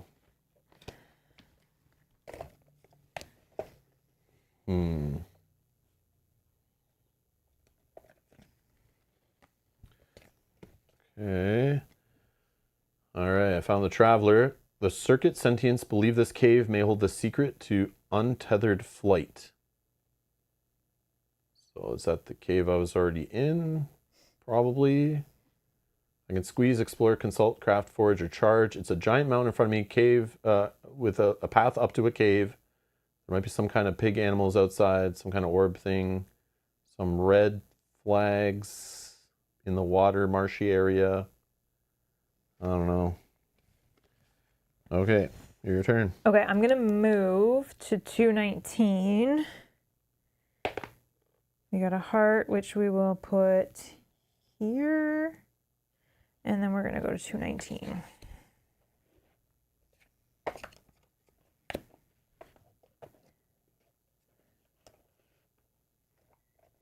219. Okay, look away for 1 second. Yep. Oh, I also found the traveler. Okay. Okay. This well-shielded metal sentry is guarding something insidious. Insidious? Yeah, to the southwest. So there is like one of those like scythe guys. He's like white with some red. He's in some sort of like force field. It's looking like it might be snowy up this way, and there's some hills, or it's fog. I'm unsure. I can approach, learn, ask, share, coerce, or flight. Okay. And I have no symbols, but I am in. Can you pass me a book? I just want to see what area I'm in. Just the back of one. I am in. Oh, the composition? Yeah. Metal. I'm in a metal area. Okay. I am going to. Should I duel again? Yeah. I'm going to duel, I think. But first, actually, I'm going to... No, I probably shouldn't spend these. Just use them for rerolls. Yeah, let's duel. So this is 1340. So I think it's the same guy again. Yeah. I'm allowed to duel him again because I won, right? Yeah, 1340.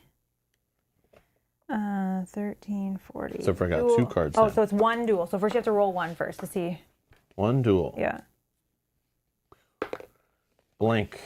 Okay. Your opponent is 1524.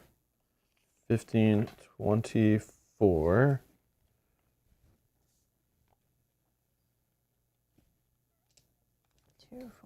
Oh yeah, it's the same guy. Same guy, yeah. Yep. All right, so we're gonna roll 6 dice simultaneously. Okay. And then what was the second part? Oh yeah, then simultaneously reveal a card. Well, we know what your card is. Yeah.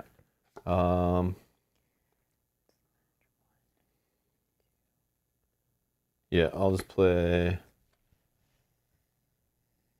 Yeah, I'll play this guy. He's gonna win again. You have a good card. Well, yeah, I worked for that card. Okay, I'm gonna re-roll. I can re-roll. May re-roll each die once. Choose the new or the. This was a green. Re-rolling to orange. Okay, I guess that's fine. This is blue, which is now green. Okay. So I could re-roll 1 die, then set 1 die to match a skill type. Oh yeah, who was going first? Oh, it was you Me, again. yeah. Yeah, because you're the fastest. Yeah. So then I get to. Right now I have better than you on purple. Yep. Green, you have 1 on your card, 1 in your tray, so I'm losing on that one. Orange, you win. I have 3, and that would be my most type right now. So that's 1, 2, 3 extra points. Yeah, and then we tie on blue because I have 1 on my. Tie on blue, but I'm missing 1 red. And I have you 1 red. 1 red and 1 yellow. Well, but I have you in yellow. You in yellow, I have red. So I have 1. I feel like I should re-roll the green. 2. Yeah, I'm gonna roll the green to re-roll 1 die. Then I set 1 die to match its skill type. It's red. So I was already beating you in red. Then set 1 die to match it. Well, I'm already losing. Or blue, we're tied. Yep. I would give you a point. Purple, I'm winning. You're winning. This one, I could still change. And then, but then we're And tied. we're tied. It was dumb. No, I think you still win because I beat you in yellow and green. So right now, I'm beating you in red. 1, 2, 3, 4, 5, 6. And if I switch this, though, it gives you a point instead of us tying on it. So. But I think you would still win because I think I'd still be only at 5 and you'd be at 6. And I'm not beating you on yellow. No.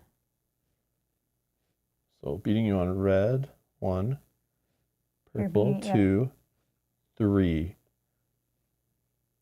3 I have. And then I have 1, 2 that I'm beating you on.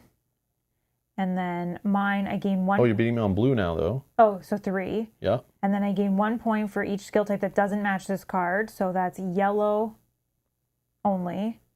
Because orange, you're beating me. So I get 4 and you. Each skill type that doesn't match the card, that's... But I'm not beating you in that. Oh, I get it. Okay. And then I have 3 for the extra on this. Yeah, so then you win. So 6 to 5. Yeah. Oh, okay. So I gain 2 more coins. I get a random card. I'll just pull something from this pack. So I get another random card. Oh, I found the water Pokemon. Pokemon. Oh, you didn't play your different Pokemon, eh? No, because I like this. This one was better, I think, based on what I had. I guess. See. I don't know. I just like this ability too. The other one, I didn't have many blues. Oh, so I thought like, okay, the other one has more points, but then this gives me a blue, so that's like an extra point. I don't know. Probably maybe it would have been good. I don't know.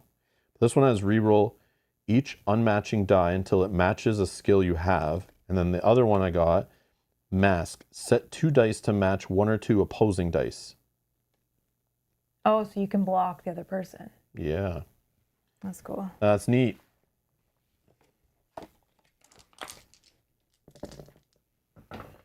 Cool. That was you, right? And then these all count as one card. Yeah. Okay, I'm gonna... Oh, I won a duel. Oh, yeah, you won a duel. I won a duel. We're at 2 out of our destiny of 3. Win at least 1 duel plus 1 per player. So 3 we need. Okay. I'm going to approach this thing, which is blue. Did it say that I can duel them again if I win, or only like twice in the game? It just, what was the number? 1340. 1340. Because, yeah, if I can win one more, then it's like that's our destiny. Yeah, it just says you can duel the sentient again in the future only if you win. Oh, okay, so perfect. I guess you can. Perfect. Okay, I'm going to approach this Century 219 blue.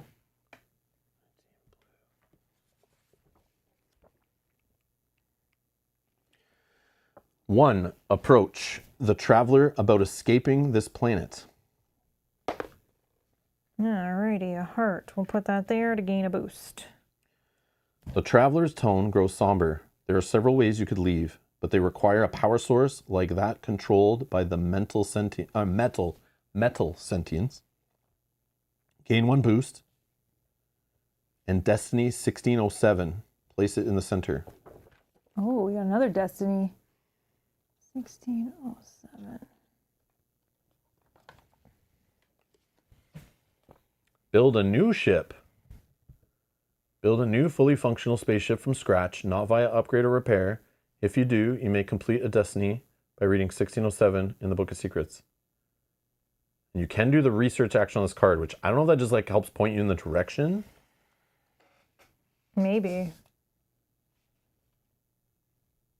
So we have the second destiny. Go ahead. Okay. I will...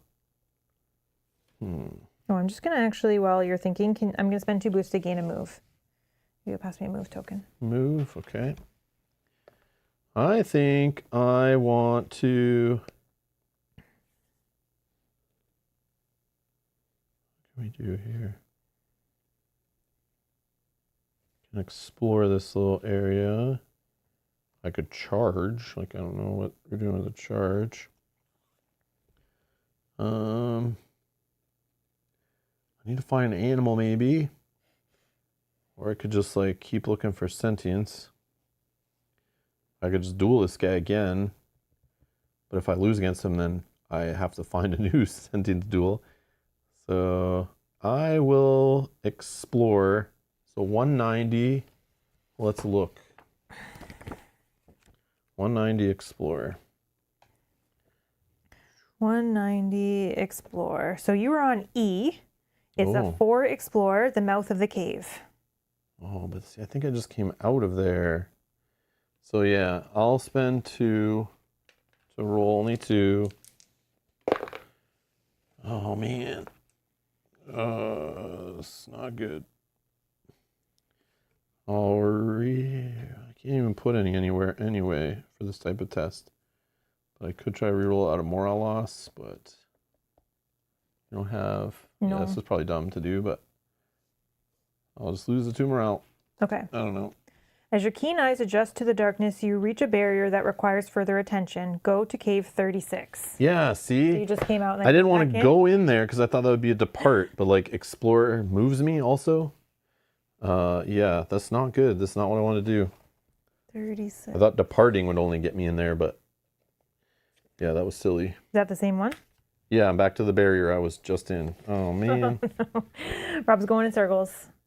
Okay. So bad. I am going to travel. I'm going to move. Which morale test is on the axe? Morale? It's a move one on the axe. But I was doing a purple, like an explorer. Yeah, I just got screwed. I'm going to move in the destination book west. Depart? Depart, yeah, sorry. What number? 219. 219 west? Yes, please. There is southeast. Oh, wait. Which you could something choose. Southwest, it said. Is guarding something insidious to the southwest. So how it works in the rule book, it says if you ever go a direction and then you look in the book and the same number has a not orthogonal direction, basically, like southeast, northeast, northwest, whatever. Did it have a southwest? No. It's only southeast? That's the only one that's not a normal orthogonal choice. So when you see that, you're allowed to switch your decision and choose that if you want. I don't want to go southeast, so I'll still go west. You're going west? Yeah. For evade, west around the sentient. Okay. If the sentient is no longer an obstacle, reduce this cost to 1. No, I didn't fight him or anything. So, okay. So I'll spend 1. Oh, actually, we have to recover first because we have no... Well, no. First you determine the cost by reducing it if you want. Oh, so 3. Then I'm you gonna go to roll select 3. your dice. Okay. And then if your 3 wasn't there, then you would grab. Will you throw yours in? Yep. Sorry.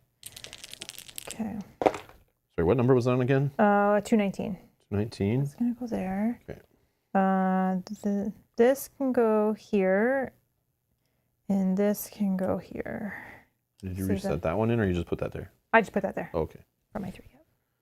While the traveler distracts the guard, slip around them to 218. 218. Okay, that's on the back side. Oh, interesting. Go ahead. Okay. This stone is a tourist magnet used by the metal sentients for luring unsuspicious travelers to what they call the enchanted forest.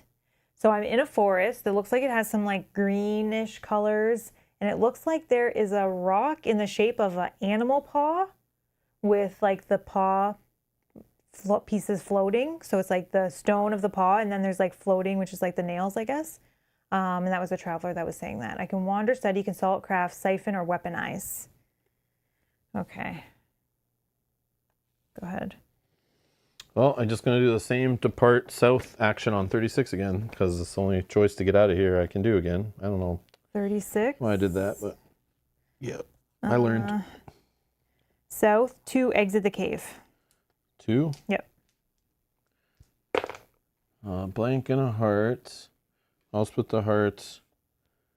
Could spend 1 to put it there, but if I empty this, I lose the card, and I don't want to do that, so I'm going to put this here. Okay. So here's again where you can either head north around. I'll go north. So 195. 195. Let's go somewhere different.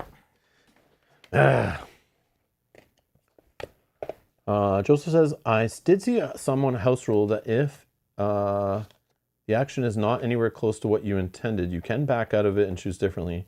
I like that person's house rule and use it when I play. I would have definitely done it there where it brought me to the cave, and I'm like, I thought I was exploring outside in the swamp. I didn't realize the explorer was going to pull me back in the cave. I thought that's how you depart. The depart actions were for. Okay, wow. Okay, this is neat. I'm in some kind of ravine. There's a mountain to my left, clouds ahead, birds flying, but there is 2 kind of like, I don't know what you call these, like gates or, I don't know, stone walls up ahead that are like, look like doors that are opening, that are like walls maybe, that have green circles on them, green lines, kind of like trying to look a little sci-fi. I might want to go up there. Maybe there's a city beyond that. Speakers on a gateway, well, it's a gateway then, play a pleasant tune inviting travelers northward. Ooh. I can enter, spy, hire, build, hack, or dig. Do you have any symbols? No symbols. Either. I know. We got them all at the beginning, and then now. Well, we saw a lot when we played. played. Someone said a city. That's what I think it might be, is a gateway, but it doesn't say it's a city. Maybe if you go north, there's a city. That's what I think, yeah. Oh, okay. Maybe we found the city. All right, your action. My turn. So I can wander, study, consult, craft, siphon, or weaponize. Got a lot of I don't know dice how I in there. survived conquering rolling 9 dice. What's this, the test? Oh, overpower? I can Yeah, do overpower 9. And I only have like 2 spots I to have put 2 them. spots, but yeah. You basically gotta go find a bunch of weapons and stuff, which you... I can weaponize. This says weaponize. Yeah, but I don't even know if that's the way. I think we're gonna win by me literally winning cards. That's like the best chance we have of a victory today. But Well, let's try this. Let's weaponize. 218 red. 218 red. Do I have red? Yeah. Oh, I do. Sorry. it's all good. Oh, yeah, that's fine. 3, weaponize the lodestone. 3. 3. I'll roll 3. That goes back. That goes there. And this can go here. Oh, I have to spend an item to do that. This can just go here. With a few adjustments, one of the shards becomes an active grenade. Gain item 860. 860. Oh, maybe I can blow something up. Throw your Pokemon at the sea? Yeah. Maybe I can...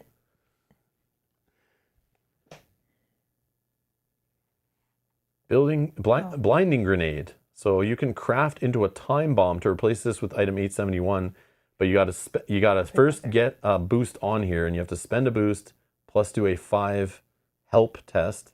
So you could craft this in even a bigger explosion of exploding device of some kind, time bomb. I changed this one as well to put that on here because I want to get that going as well instead of up there. Okay. Okay, my turn. Yep. See if it's a city at least so we know, Yeah, right? I'll just go north. So 195. It's. Do you want to do anything on the location before?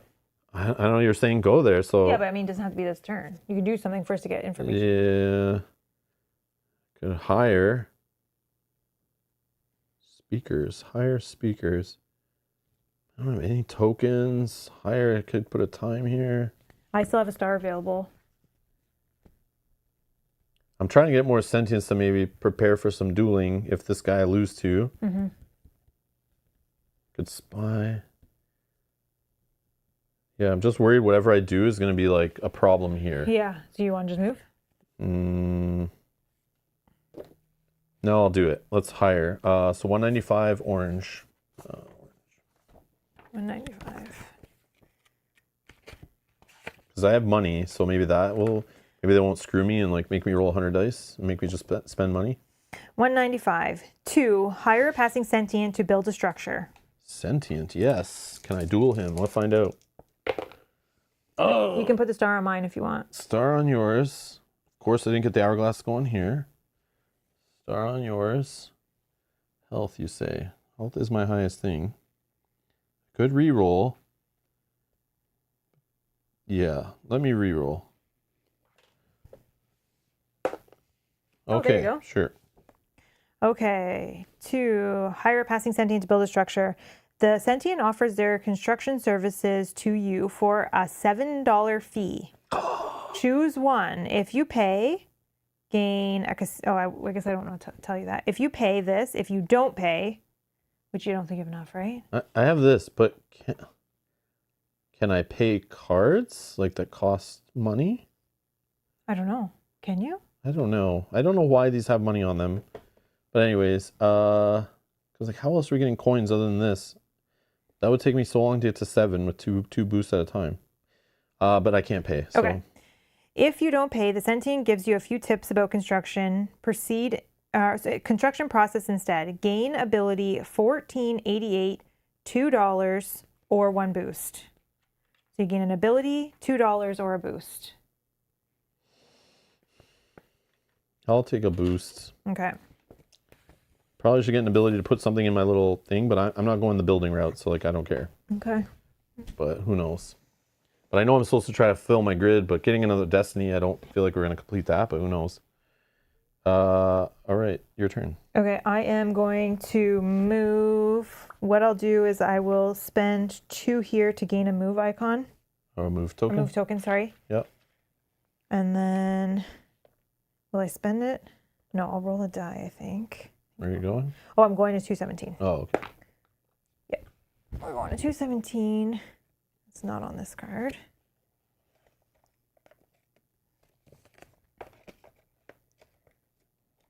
Okay. I have a suffer 1 cold damage, which on my fly, ignore all cold damage this turn. So I got to spend a token, which we'll do. And then if you will not look for 1 sec. Oh, yeah. A metal fence blocks the path to the frigid north. Okay, so I see a symbol, which is great. So it looks like I am in the north. There's lots of like clouds and snow. And there is a fence to the right, kind of blocking me to go that path. I can climb, inspect, persuade, assemble, disarm, or cut. What symbol is it? Red. Oh, if we find a green and a blue, we'll each get a time back. Oh, okay, okay. Right. We'll fill that row. Your turn. Okay, my turn. I'll travel north. I need the depart book. Sorry, I shouldn't have put that Depart 195. Let's see if we found it. 195 is here. North, you said? Yeah. 195 north. 1. Enter the gate to the north. Sorry. There's more here. So 1. Enter the gate to the north. You may pay $2. So maybe that's so you don't have to roll? Because all bolded. Okay, whatever. So you rolled? Okay. Yeah, I rolled. Green lights scan your body as you pass through the gateway. If you paid $2, gain 2 health. The gateway provides you a health benefit for those willing to pay. Whether or not you paid, go to 225. 225. That's okay, yeah. Yeah. There was a choice there. I chose the boost out of the 3 choices. I didn't want the ability about helping me building because I just didn't care about building in this playthrough. That's not really what I want to do or care to do. I know I want to fill my grid, I guess. I mean, we've never done it before, but I'd just rather a boost right now for reroll since like I'm kind of low over here. I just want to be able to reroll or spend it to get tokens or money or something. So yeah, that's the way I'm thinking. Okay, so We're close to each other. I'm at 225. I can go to 467 or 226. What are you? 217. I can't see the occupants of the campsite, but you can hear 2 people chatting inside the bigger tent. So there's a tent, a campfire, some mountains. I'm on like a cliff, it looks like. Some birds in the sky always. And 2 lines in the sky. I can enter, spy, entertain, offer, grab, or burn. Any symbols? No symbols? No symbols that I can tell. Okay. Yeah. All right, here we go. Okay, so I can climb, inspect, persuade, assemble, disarm, or cut. So not a city, everybody. Not a city. But I feel like we're close to a city. There's a city close to us. I don't know. And we're close to each other. Intimidate, hunt. Let's inspect. Purple 217. I know, I wanted something for my tableau, but it's like, whatever, my grid or whatever. Sorry, 217, purple, yeah. You're in region F. Okay. And it's 2 to inspect the fence. 2. Okay, so there's not enough die for me to roll 2. All right. I will put this one here to gain a boost. And we'll put that up there. Your keen eyes notice that despite the falling snow, there isn't a flake of snow on any of the chain links. This must mean an electric fence. You could disarm the electricity or find another way up and over the fence. Gain 2 boosts and continue. Oh, 2 boosts and continue. Okay, I'm going to spend 2 boosts to gain a move token, if you will. Don't whiz on the electric fence. No. Should I try to disarm it? Clearly a tent city. I can go there and I can spend that. Do I want to try to disarm it? But that's probably... I'm going to try. Let's try to disarm. 217 yellow. I don't think I cut it. Cut, though, I could do here, here. Disarm, I can only put here. Let's disarm. Let's disarm. 3, disarm the fence. Okay. 3. Okay, star we can put here. Heart, I can spend this to put that there. And heart. You can put a heart on my thing. Well, let me re-roll it. Okay. Yeah, let me re-roll. Yeah, that's better. Save that. Okay, you locate the source of electricity and disconnect it. Roll 3 skill dice and gain all help results, which are green. 1. You got 1 help. Okay, here. Then it says, unless you're calculating in your efforts, unless you're calculating your efforts, that means pay 1 help. An angry sentient curses you, which you'd gain a curse. No, I'll pay 1 help. Okay, pay a help. You may go north. So you may go north to 222. Yes, I will do that. So 222. Why I wanted to do that is because the north for me was an asterisk. Oh, okay. So I figured. What are you? What number are you? 225. Oh, we're like very close to each other. What are you? 222. Whoops. I shouldn't look. Suffer 1 cold damage. Ignore, so I'll remove that off my fly to ignore cold this turn. Oh. Actually, I think I did that in the last one. It's this turn. Yeah, the whole So turn. it's the whole turn. So I don't need to do it again. Okay. Okay. I'm just gonna read this like this. The snow pig pup is separated from its pack. Senu sentients often hunt in this cold area, so this animal is trying to find its way to warmer temperatures to the southeast. Okay, so I was a traveler saying that. So I am in the middle of a snow area. There's birds flying in the sky. The snow is like taller than the traveler. There is some sort of pig pug that's there with some birds. I can guide, scan, coax, feed, catch, or relieve. Okay. And there's no symbols that I can see on there. But we thought that was a... Okay. I think I'm just gonna duel this guy. Okay. So 1430 in this book. It should be this guy. I think it's the same. It's just this guy. Yeah, but whatever. Okay, and then we roll 4, 6, dice. 6. There's no dice I have to roll for this though. Oh yeah, in one. the book. It was one. It was one. It was one? Sorry, I forgot. Yeah, thank you. A heart. I'll just put this here to gain a boost. No, I'll put it on this one. Oops, that was yellow. And then I'm going to spend this to gain one of these tokens off of my axe. So I'm rolling 6 dice. Okay, I got 2 purple, an orange, a blue, and 2 green. Now we look, you already got your card, but I'm going to play my card.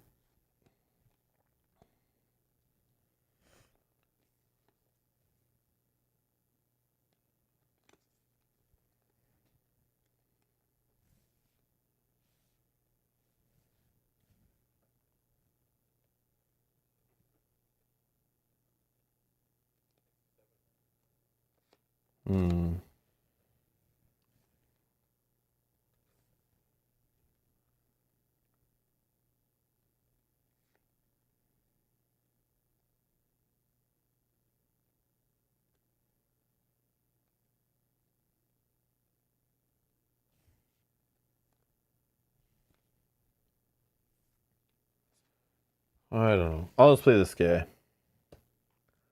Okay, so I'm still going first. I should have looked at your dice. But So right now I'm beating you in yellow, in blue, in I have 2 orange. How many orange do you have? 1. 1. So I'm winning orange, so I have 1 point. We could use these probably. Oh, or a 6-sided die? Oh. Whatever. Okay, so you have 1. I have 1 point for orange. You're beating me in purple. So I think this card is for this purpose. So we like go blue first. Who's doing blue? I have 2 blue. I have 1 blue. Okay, so you have I a point. 1. Then purple. I have 2. I have 1. So I'm winning there. So I'd get a 2nd point. Okay. Orange. Orange, I have 1. You have... Oh, what was the one we compared already? So I should only have 1. Oh, now you would get orange. Orange I have 2. Yeah, and I have 1. And then green. Green, I have 1. I have 2. So 3. Okay. Yellow. I have 2. I have 0. So I get 2. Okay. And then red. I have 1. I have 1. So we're tied. Okay, so you're right now beating me. So you get to choose first if you want to do... Oh, yeah. And then I have water. Gain +1 point per skill type. You win. So I'm winning 3. So I would get 3 extra points. Okay. So... But first you get to choose, I think, the ability.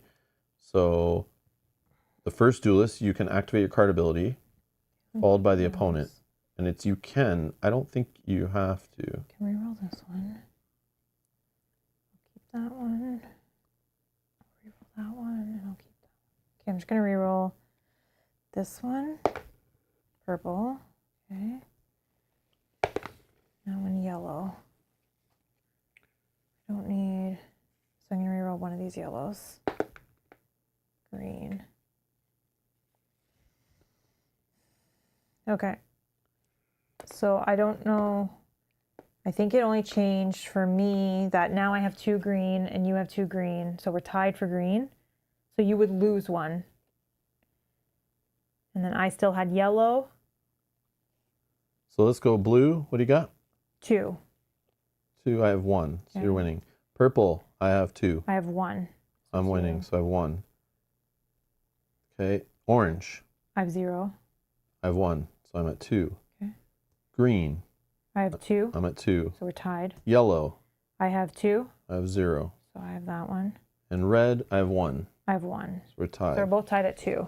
Both tied at 2. And then I get and then, plus 1 point for each skill type I win. So I'd be at 4. And then I get gain 1 point per type that doesn't match this card. So 1, 2. Well, that you're winning, right? Or Yeah, something? which is just yellow and red. Because purple I don't win, green I don't win, and blue I don't win. So just 2. So I'd be at 4. And you'd I be at also be 4. at 4. So I could set 2 dice to match 1 or 2 opposing dice. Set 1 or 2 dice to match opposing dice. So that's your dice. Mm-hmm.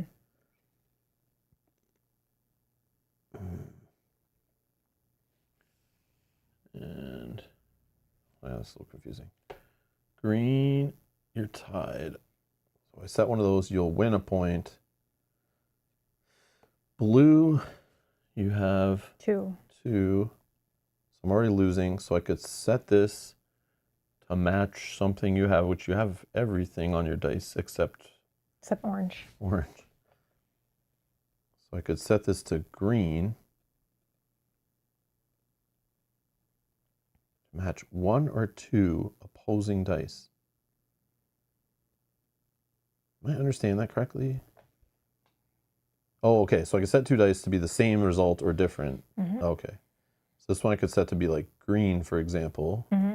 And now I'm winning one. Yeah, because now we're not tied green. And now we're not tied. And then I could set another one. But I could just set this to orange or some. Oh, you already don't have orange. No. I could just set this to purple. And like it's already purple. And I'm good. So I just win. Yeah, and I think you win. I have 5. Yeah. So I want to win. And I'll win. So I get 2 credits. And then I can take a random card.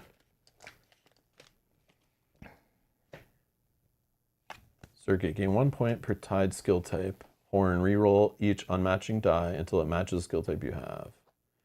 Cool. And then I put a token or a boost cube on here. And then it says, track progress here. So now I've achieved legendary acclaim. If you do, you may complete the destiny by reading 1603 in the Book of Secrets, which I will do. Spoilers. Spoilers. And this might be the end of our session, I think, based on how it works. I feel like we spoiled so much today, and I didn't expect. I thought it would be like our last 2 playthroughs where we barely show anything for the game just to give people a taste. But like, Yeah, man. we know what you may, but we are going to do it. Yeah, I'm gonna do it. I'm gonna do it. Oh, yep. Sorry. Nope. No, it's good. Okay. 1603, right? Yeah.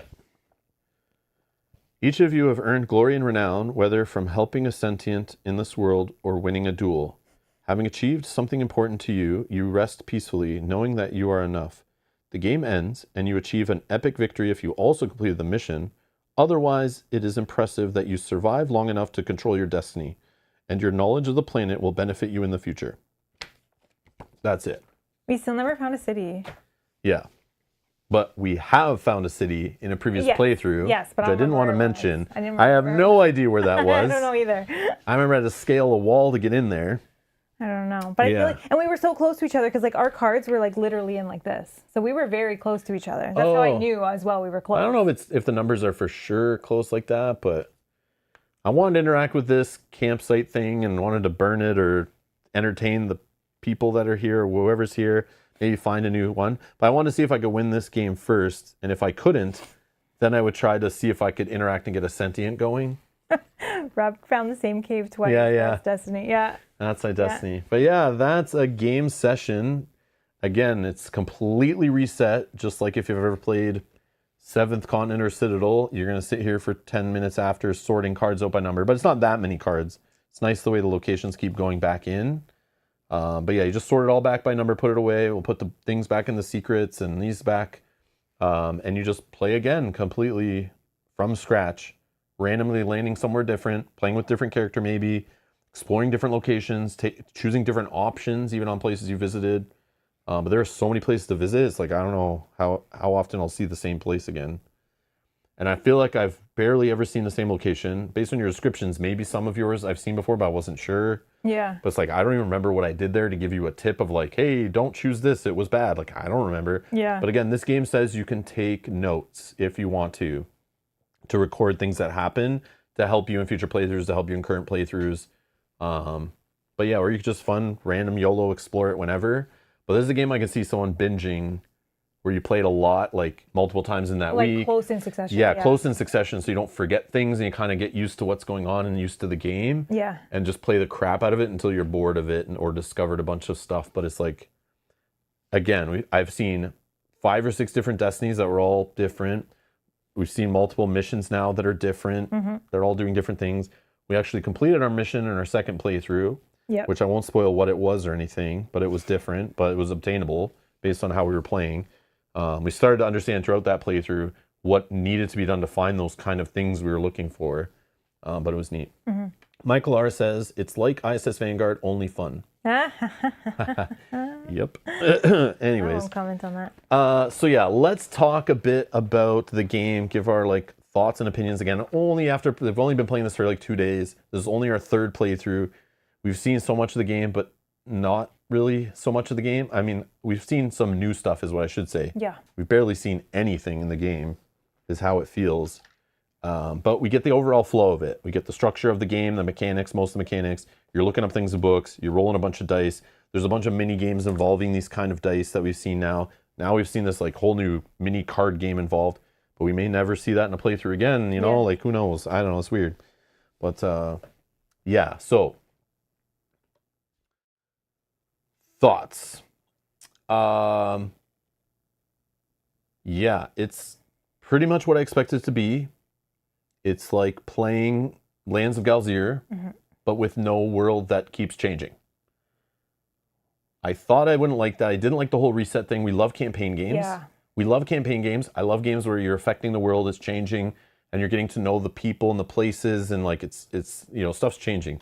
Like in that game, there's like seasons and passing of time and stuff like that. It's really neat. This game just doesn't do that. And at first I was like, that sounds lazy to me. That sounds like they just didn't want to spend the time and effort on it. And then the other thing was there was no app involved, where this game would have seemed perfect to just look up stuff in an app for no spoilers. Also, what I love games having an app, whether it's an app on a phone or an app on Steam or an app on the web, whatever type of app they use, I don't care. But having an app in a game with so much printed text with numbers that go on to other numbered entries that then reference other numbered entries, which reference other cards, and those cards reference numbered entries. There's so many failure points. We've seen this in so many of these games. I almost did it today. Yeah. Yeah, I almost read the wrong one. No, but it's not reading the wrong one. It's when they screw up on their proofreading and their game design and their you know, their copywriters, proofreaders, and all that, whatever they're called. There's so many points of failure where like they could break the game by putting the one wrong number, which you read the wrong entry and pull the wrong card, which doesn't do the right thing, which then makes that Destiny not work because now you can't find that other thing you needed because it was broken. Yeah. And now you're on the web digging during a playthrough with all your friends there. You've got to you know, spend their free time to come play with you, and now you're wasting everyone's time because now you're looking up stuff on BGG trying to figure out a problem because someone didn't do their job right. So when you put an app involved, what we've learned, any of these games that are full of books of text that all have entries that are all connected, is the beauty is when they print it and months later when people get it, even if it had some errata in it, you can't fix that easily. But on an app, you can.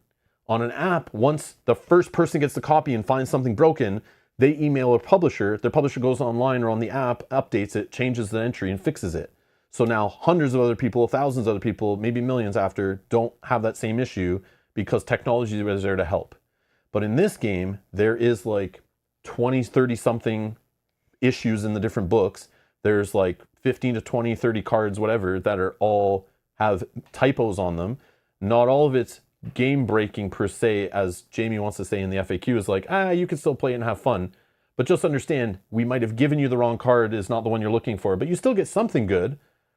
But then that worries me, because originally I was thinking this game seems very random and it doesn't seem very structured, and you're just kind of playing and rolling dice, drawing cards. You have no idea why you're doing it. You don't know what's happening. You're getting random things which may not be relevant to what you're doing. Yeah. It's just a bunch of random crap thrown together. I don't think it's truly that.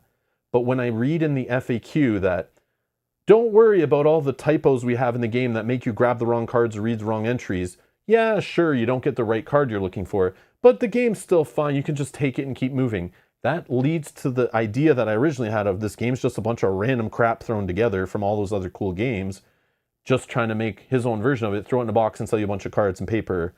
But I don't think it's truly that. But then I found out today that I have the rules pop that you can use to look up entries, and we can show that right now, that there's this option. So originally, and I'll read this to you, I'll show you why I didn't understand this. And you can say there's a rules pop, and you can defend this practice of like, Rob, it's no big deal. They made an app that fixes this now. No, the problem is I paid to have like 10 of these books that weigh like 15 pounds. I paid the shipping cost, the manufacturing cost. I paid extra cost. It cost, and not to mention the environmental impact of all these books for this game that I got sent that are now technically, yeah, some of them have entries, a bunch of them wrong. Some have like one wrong or none, and that's fine. And you can get over it. They'll have a sticker pack and replacement cards later, I'm sure, at a cost.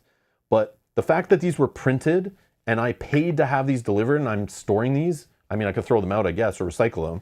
But that is wasted cost that could have been spent on app development to make like a better app that could fix that stuff. And I've seen it again and again. I'm going to keep complaining and saying that's an issue, and that's something that needs to, our industry needs to mature. And some of the bitchy older players that are like, I don't want technology around my board games, they need to like stop. Just play board games that don't need technology. Let the ones that need it use it, right? Mm-hmm. I like how it's technically an option. So if people like the books, they play with the books, and later they can buy stickers from the publisher to fix the books or buy new versions of the books. That's great if they do that. But I still think it should just be an app right off the start, right?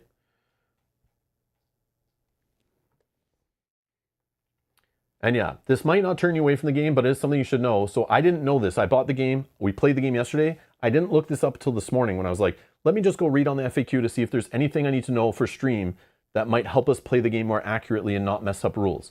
So I went here and I'm like, okay, they have a whole page here and you might want to read this stuff on your own if you're going to play the game.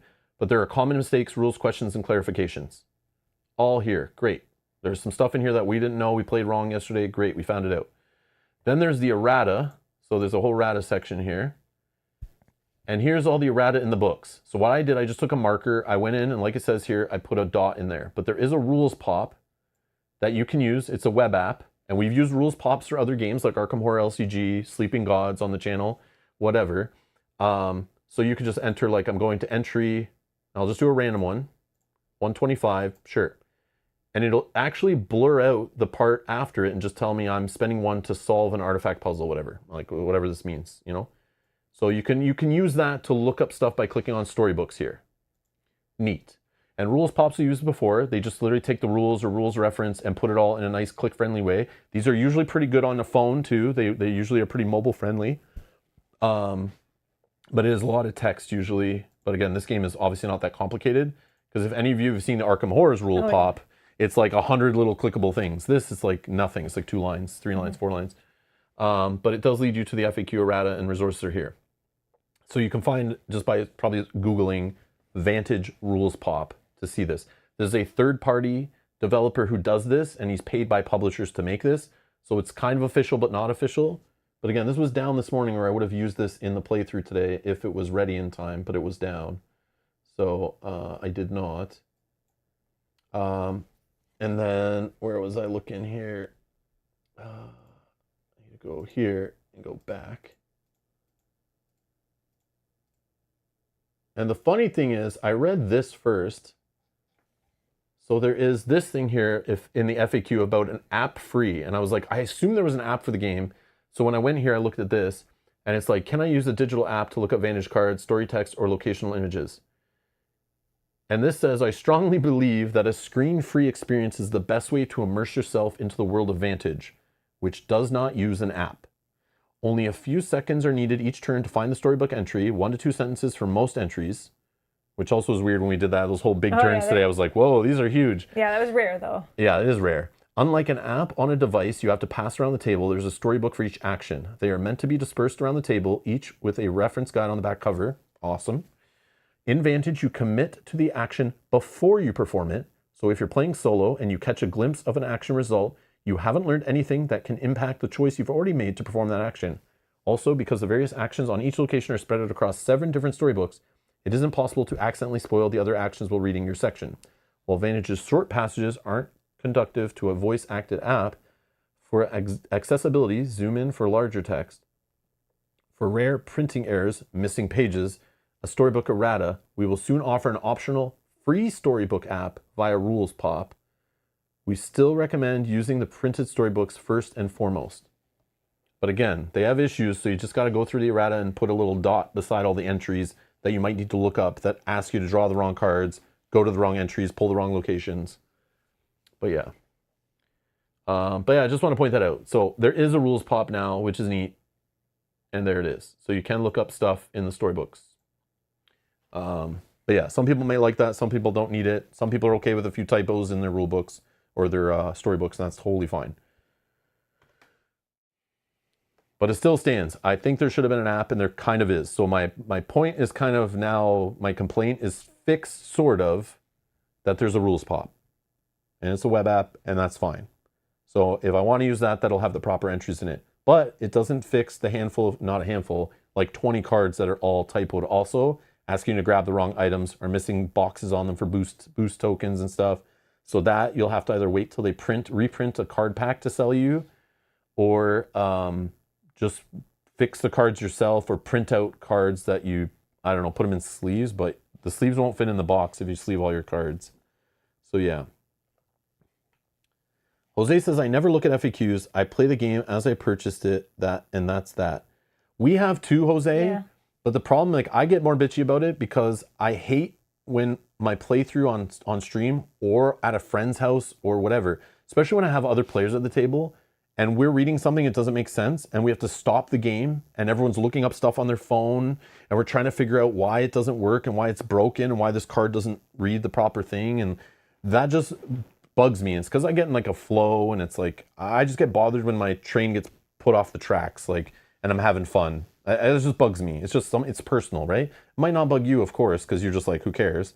But not every game you play, it matters if there's typos and that kind of thing. But some of these games like Tainted Grail, where we had like literally a game-breaking bug that we couldn't play further until it was fixed, like we had no choice but to look up online. And there was no entry in FAQ. And we had to email the publisher back and forth over a few days until they finally fixed it for us and then put an entry in the FAQ.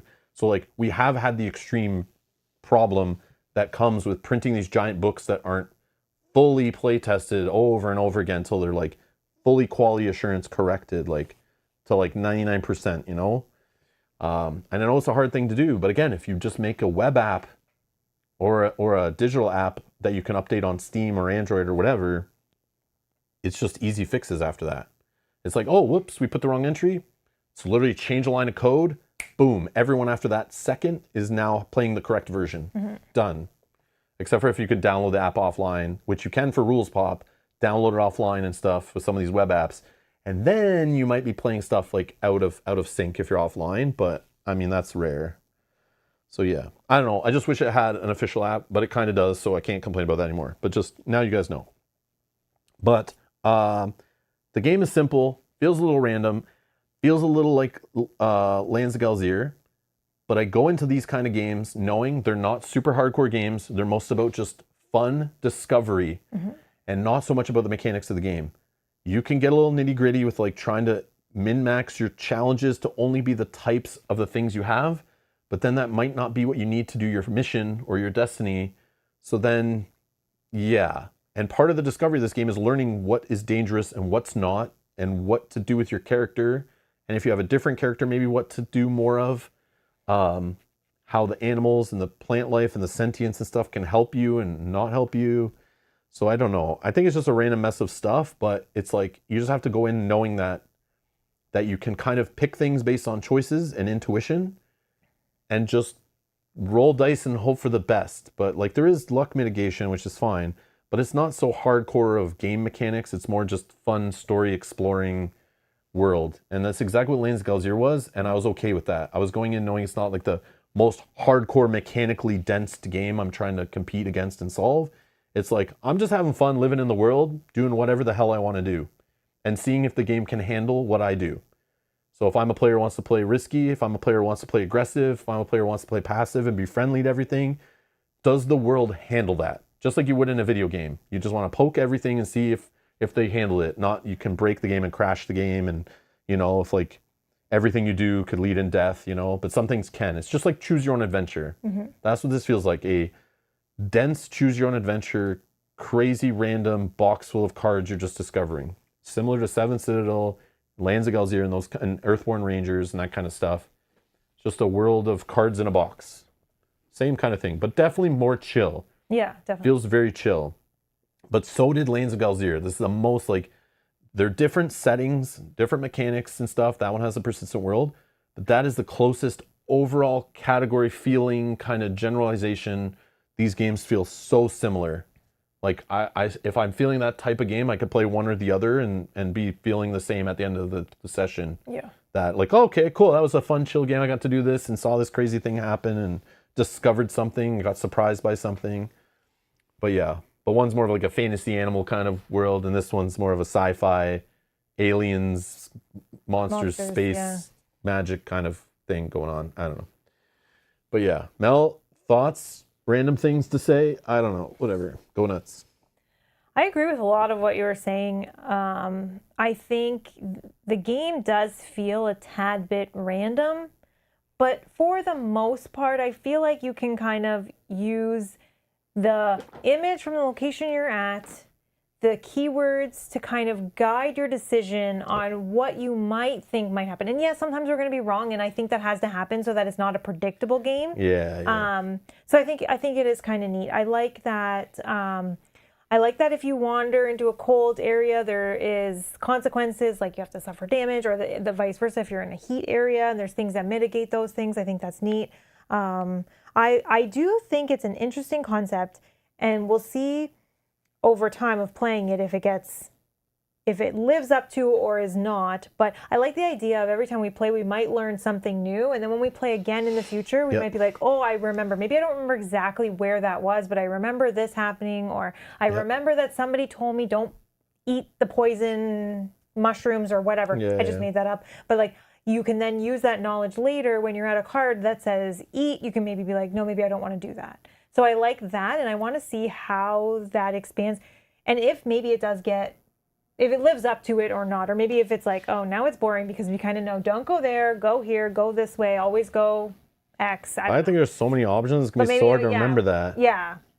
But I think it would actually be beneficial to play this, like you were saying earlier, to play this in like within a month, like play it over and over and over and really experience and remember the lore of the game and like where you are and what happened. Yeah. And there's so much, as you said, and like even in the book of Vantages and stuff, there's so much that I even saw in mine and you saw in yours, and it's like there's so much to explore in this game that I feel like even if you played it like 100 times, you wouldn't be able to explore everything just by the way that you kind of get twisted and turned around. And and again, you're getting a different mission every time. Yeah. But you could play all the missions and see them all, but they're all making you, and Destinies, those goals of the game are all prioritizing different things in the game. Yeah. So even though you go to a same region and maybe see the same sentience and the same things in the same area, you might be there to conquer a city. You might be there instead to look for spaceship parts or play card games or whatever. You're like, then you're choosing different options. You're based on that, yeah. You're trying to do different things. Maybe you came there with a sentient that allows you access to other options when you choose the same options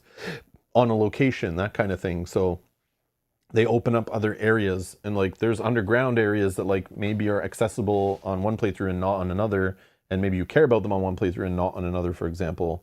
So that could even just change it. Even if you go the same places with the same character, like you might have different goals there, which is neat. Yeah, one thing that I think is interesting after playing a couple times, so you receive some tokens at the beginning of your playthrough, which makes sense. It kind of like helps you, maybe handholds you a little bit to give you like to reduce some of the interactions. But I find you receive less and less of them as you play, right? They're harder to come by. But at that point, hopefully you have a grid of cards that you can place your dice in different spots that can help mitigate some of those.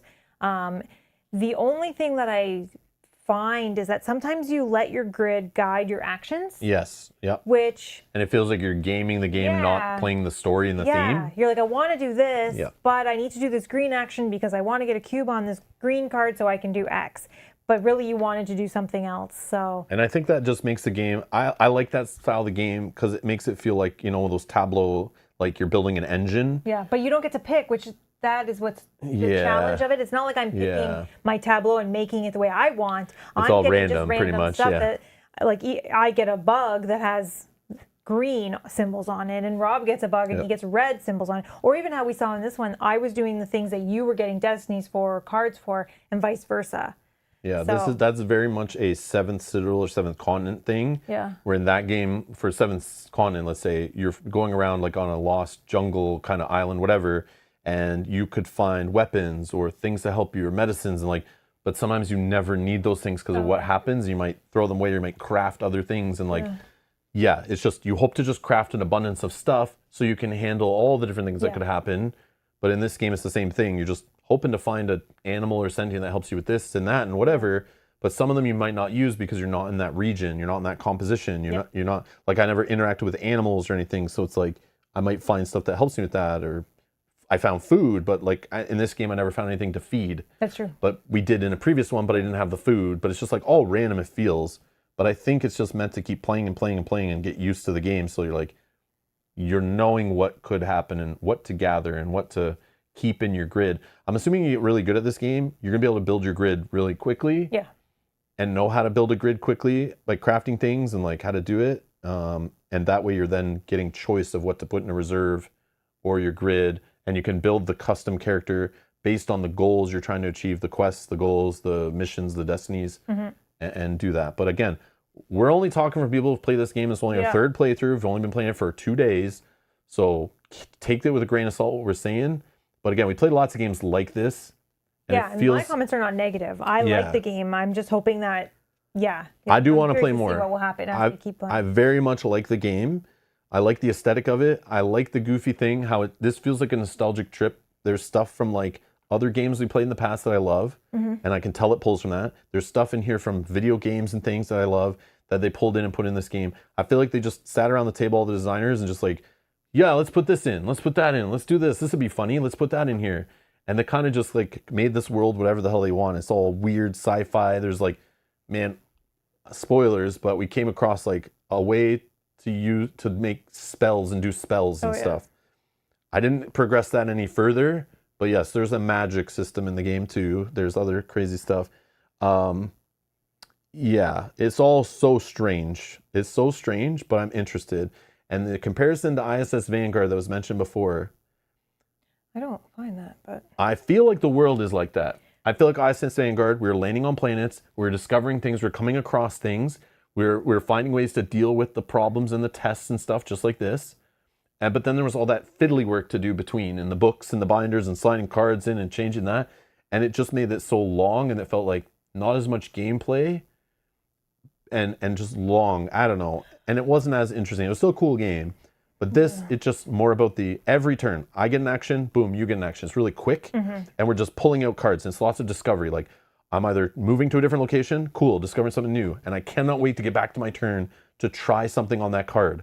Or, oh, I got a new card in my grid. Oh, I can't wait to do that action on it, or try to use it, or put a die on it to get an item. So, like, I think this is a more fun version of ISS Vanguard. It's not as complicated.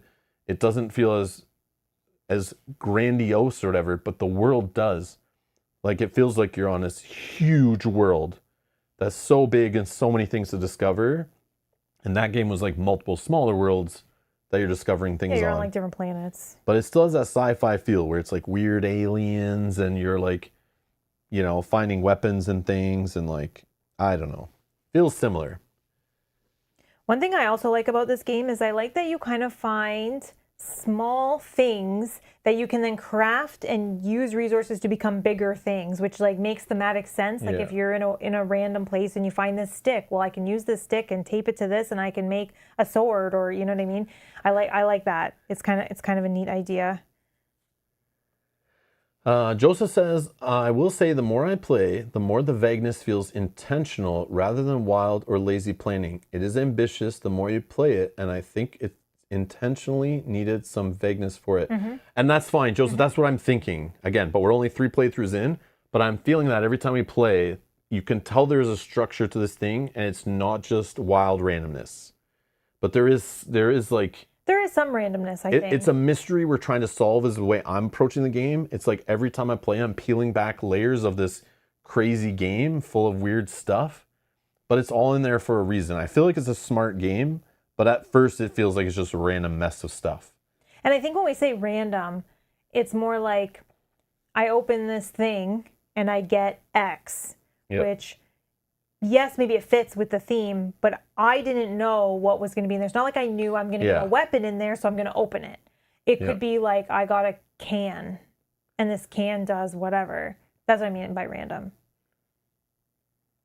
Yeah. So I'm not actually like building my tableau, or I don't know what icons are going to be on that item that I get. But I think it's cool because it lets you hold 8 cards, 8 other cards. Plus your reserve. Yeah. Yeah, I don't know. I like it. I want to play more of it. I'm definitely not done with this game. But yeah, it's cool that you can play it solo. Like I might maybe do a solo stream and we just play through and just explore more of this for anyone who's interested in more spoilers, or those that have already played it, just want to see some other play sessions of it to like see more of the game. But yeah, I do want to play it. We can play it again too if you want. Yeah, that's fine. We can always play with Kyle also, but like, I don't know. That was one thing I was going to say. So I find that with 2 people, I don't really find there's much downtime, and maybe that's why they say best with 2, because the one person is reading for the other person, so it's like you're still interacting. But 3-player, you're kind of sitting there waiting a little too long. There's one person that's kind of doing it. So when we were playing with our daughter, she wanted to read every entry, and I think that kept her engaged more so than she would have been. Yeah, so we purposely let her always have a job to do. Yeah. So it's like, every time she was reading for us too, so that she was, and I was sometimes sitting there bored. Yeah, I was like, hey, hurry up. Tokens and stuff, When is my turn coming back? I need to investigate this thing on this card. I must know. Yeah. So I think with 2 players, that's kind of like the sweet spot, because you're interacting, like I'm reading for Rob, he's reading for me, so you feel like you're still doing something. And I bet this is pretty sick as a solo game too. Just like a choose your own adventure book would be, or a game would be. Yeah. Yeah. And we wanted her to read, yes. We need to warm her up for going back to school. She's going back to school, so. Very soon. Tomorrow. Oh, yeah. As if you were letting her. I mean, she asked. We didn't ask. She asked, She was like, can I read all of them? We're like, yep, sure. Except for on your turn, we have to read them. Yeah. Yeah. I don't know. Cool game. Yeah. I'm glad we bought it. I want to play more. I don't know. It's right up our alley, though. You got to remember that. So this might not be for everyone either, as I should always say for every game. But I like these kind of games that are like just exploring sandbox kind of games. It's fun to see the sandbox they came up with and how I'm only going to play a very small sliver of it. Yeah. And it blows my mind to think of like, how much work did they put in it to know that like everyone's not going to see all of it, but the general population will see the whole game. But so many people have a different experience, and I think that's neat. Well, I think that's cool. Also, the rule that you can only do 1 interaction on each of the location cards, because in so many games we'll be like, okay, let's start here. 1, 2, you just 3. We sit at the location. We sit there, we do all of the actions, and then we move on to the next place. Because of that, you can play this over and over and over, and because you only did 1, even if you went there in 3 games ago, you've done something else, and you're like, I still have 6 other things I can do here. So I think that's very cool for replayability as well. So any questions? Any final questions? Anybody before we get out of here?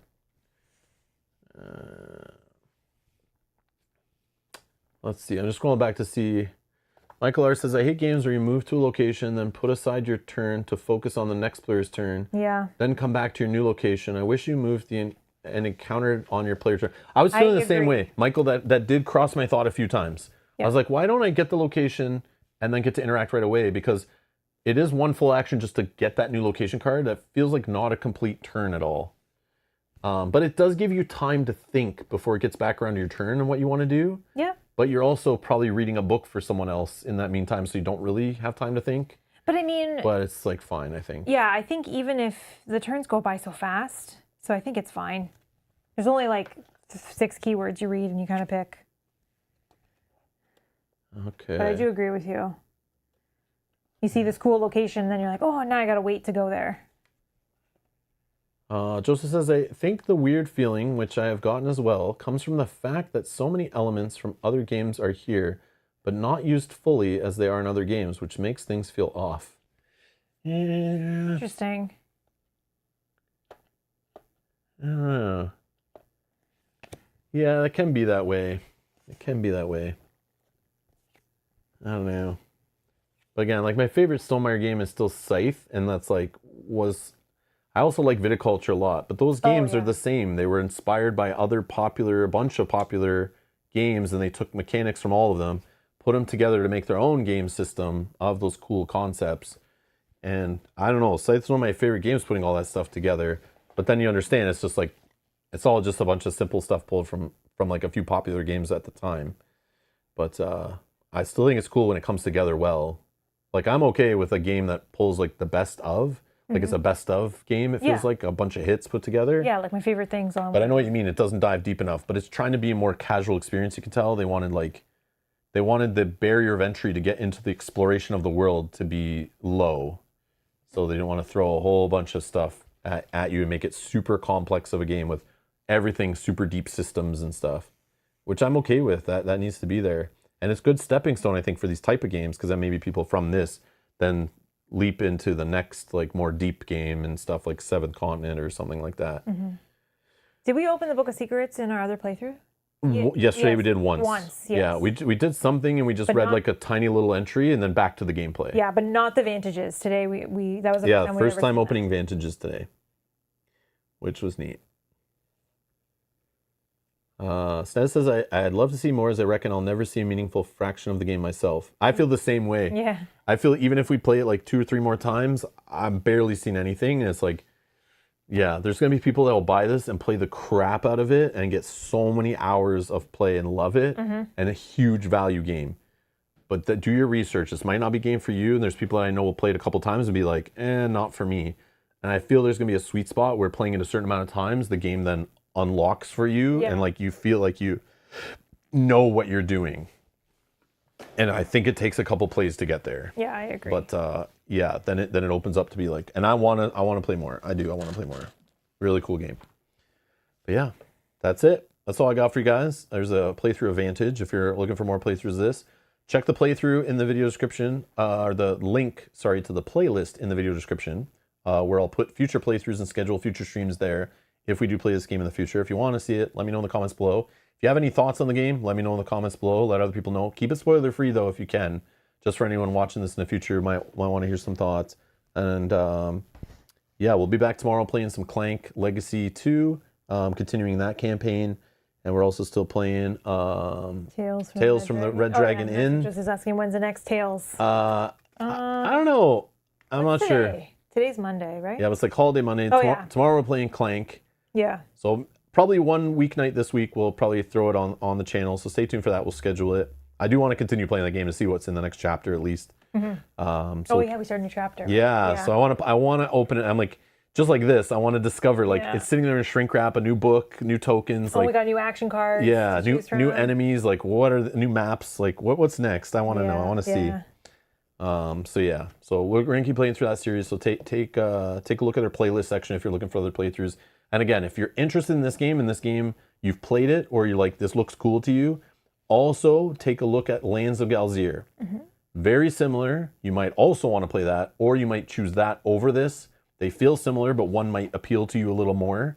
But I would check that out. I don't know which one. This one just came out. I don't know if Lands of Galzier is like readily available in print either or anything, but I would check that game out, because that is very similar in this kind of game. And maybe that theme appeals to you more, maybe it appeals to you less, maybe you don't want to play it, but I would just consider both of them being the way they are. And then, then from there, if you like these kind of games, it's like, check out Earthborn Rangers, check out Seventh Citadel, Seventh Continent, if you're looking for even more craziness like this. And those get more hardcore, but Earthborn Rangers is more chill, but that's chill, definitely more rules there and more of a game on it with the LCG stuff. But Yeah, very neat. Oh, Mythwind's similar too? Oh, okay. Oh, I didn't know about this game. Okay, okay. But yeah, anyways, thank you all for watching. Thanks for hanging out. Thanks for playing along, and we'll see you in the next stream. Bye-bye. Bye.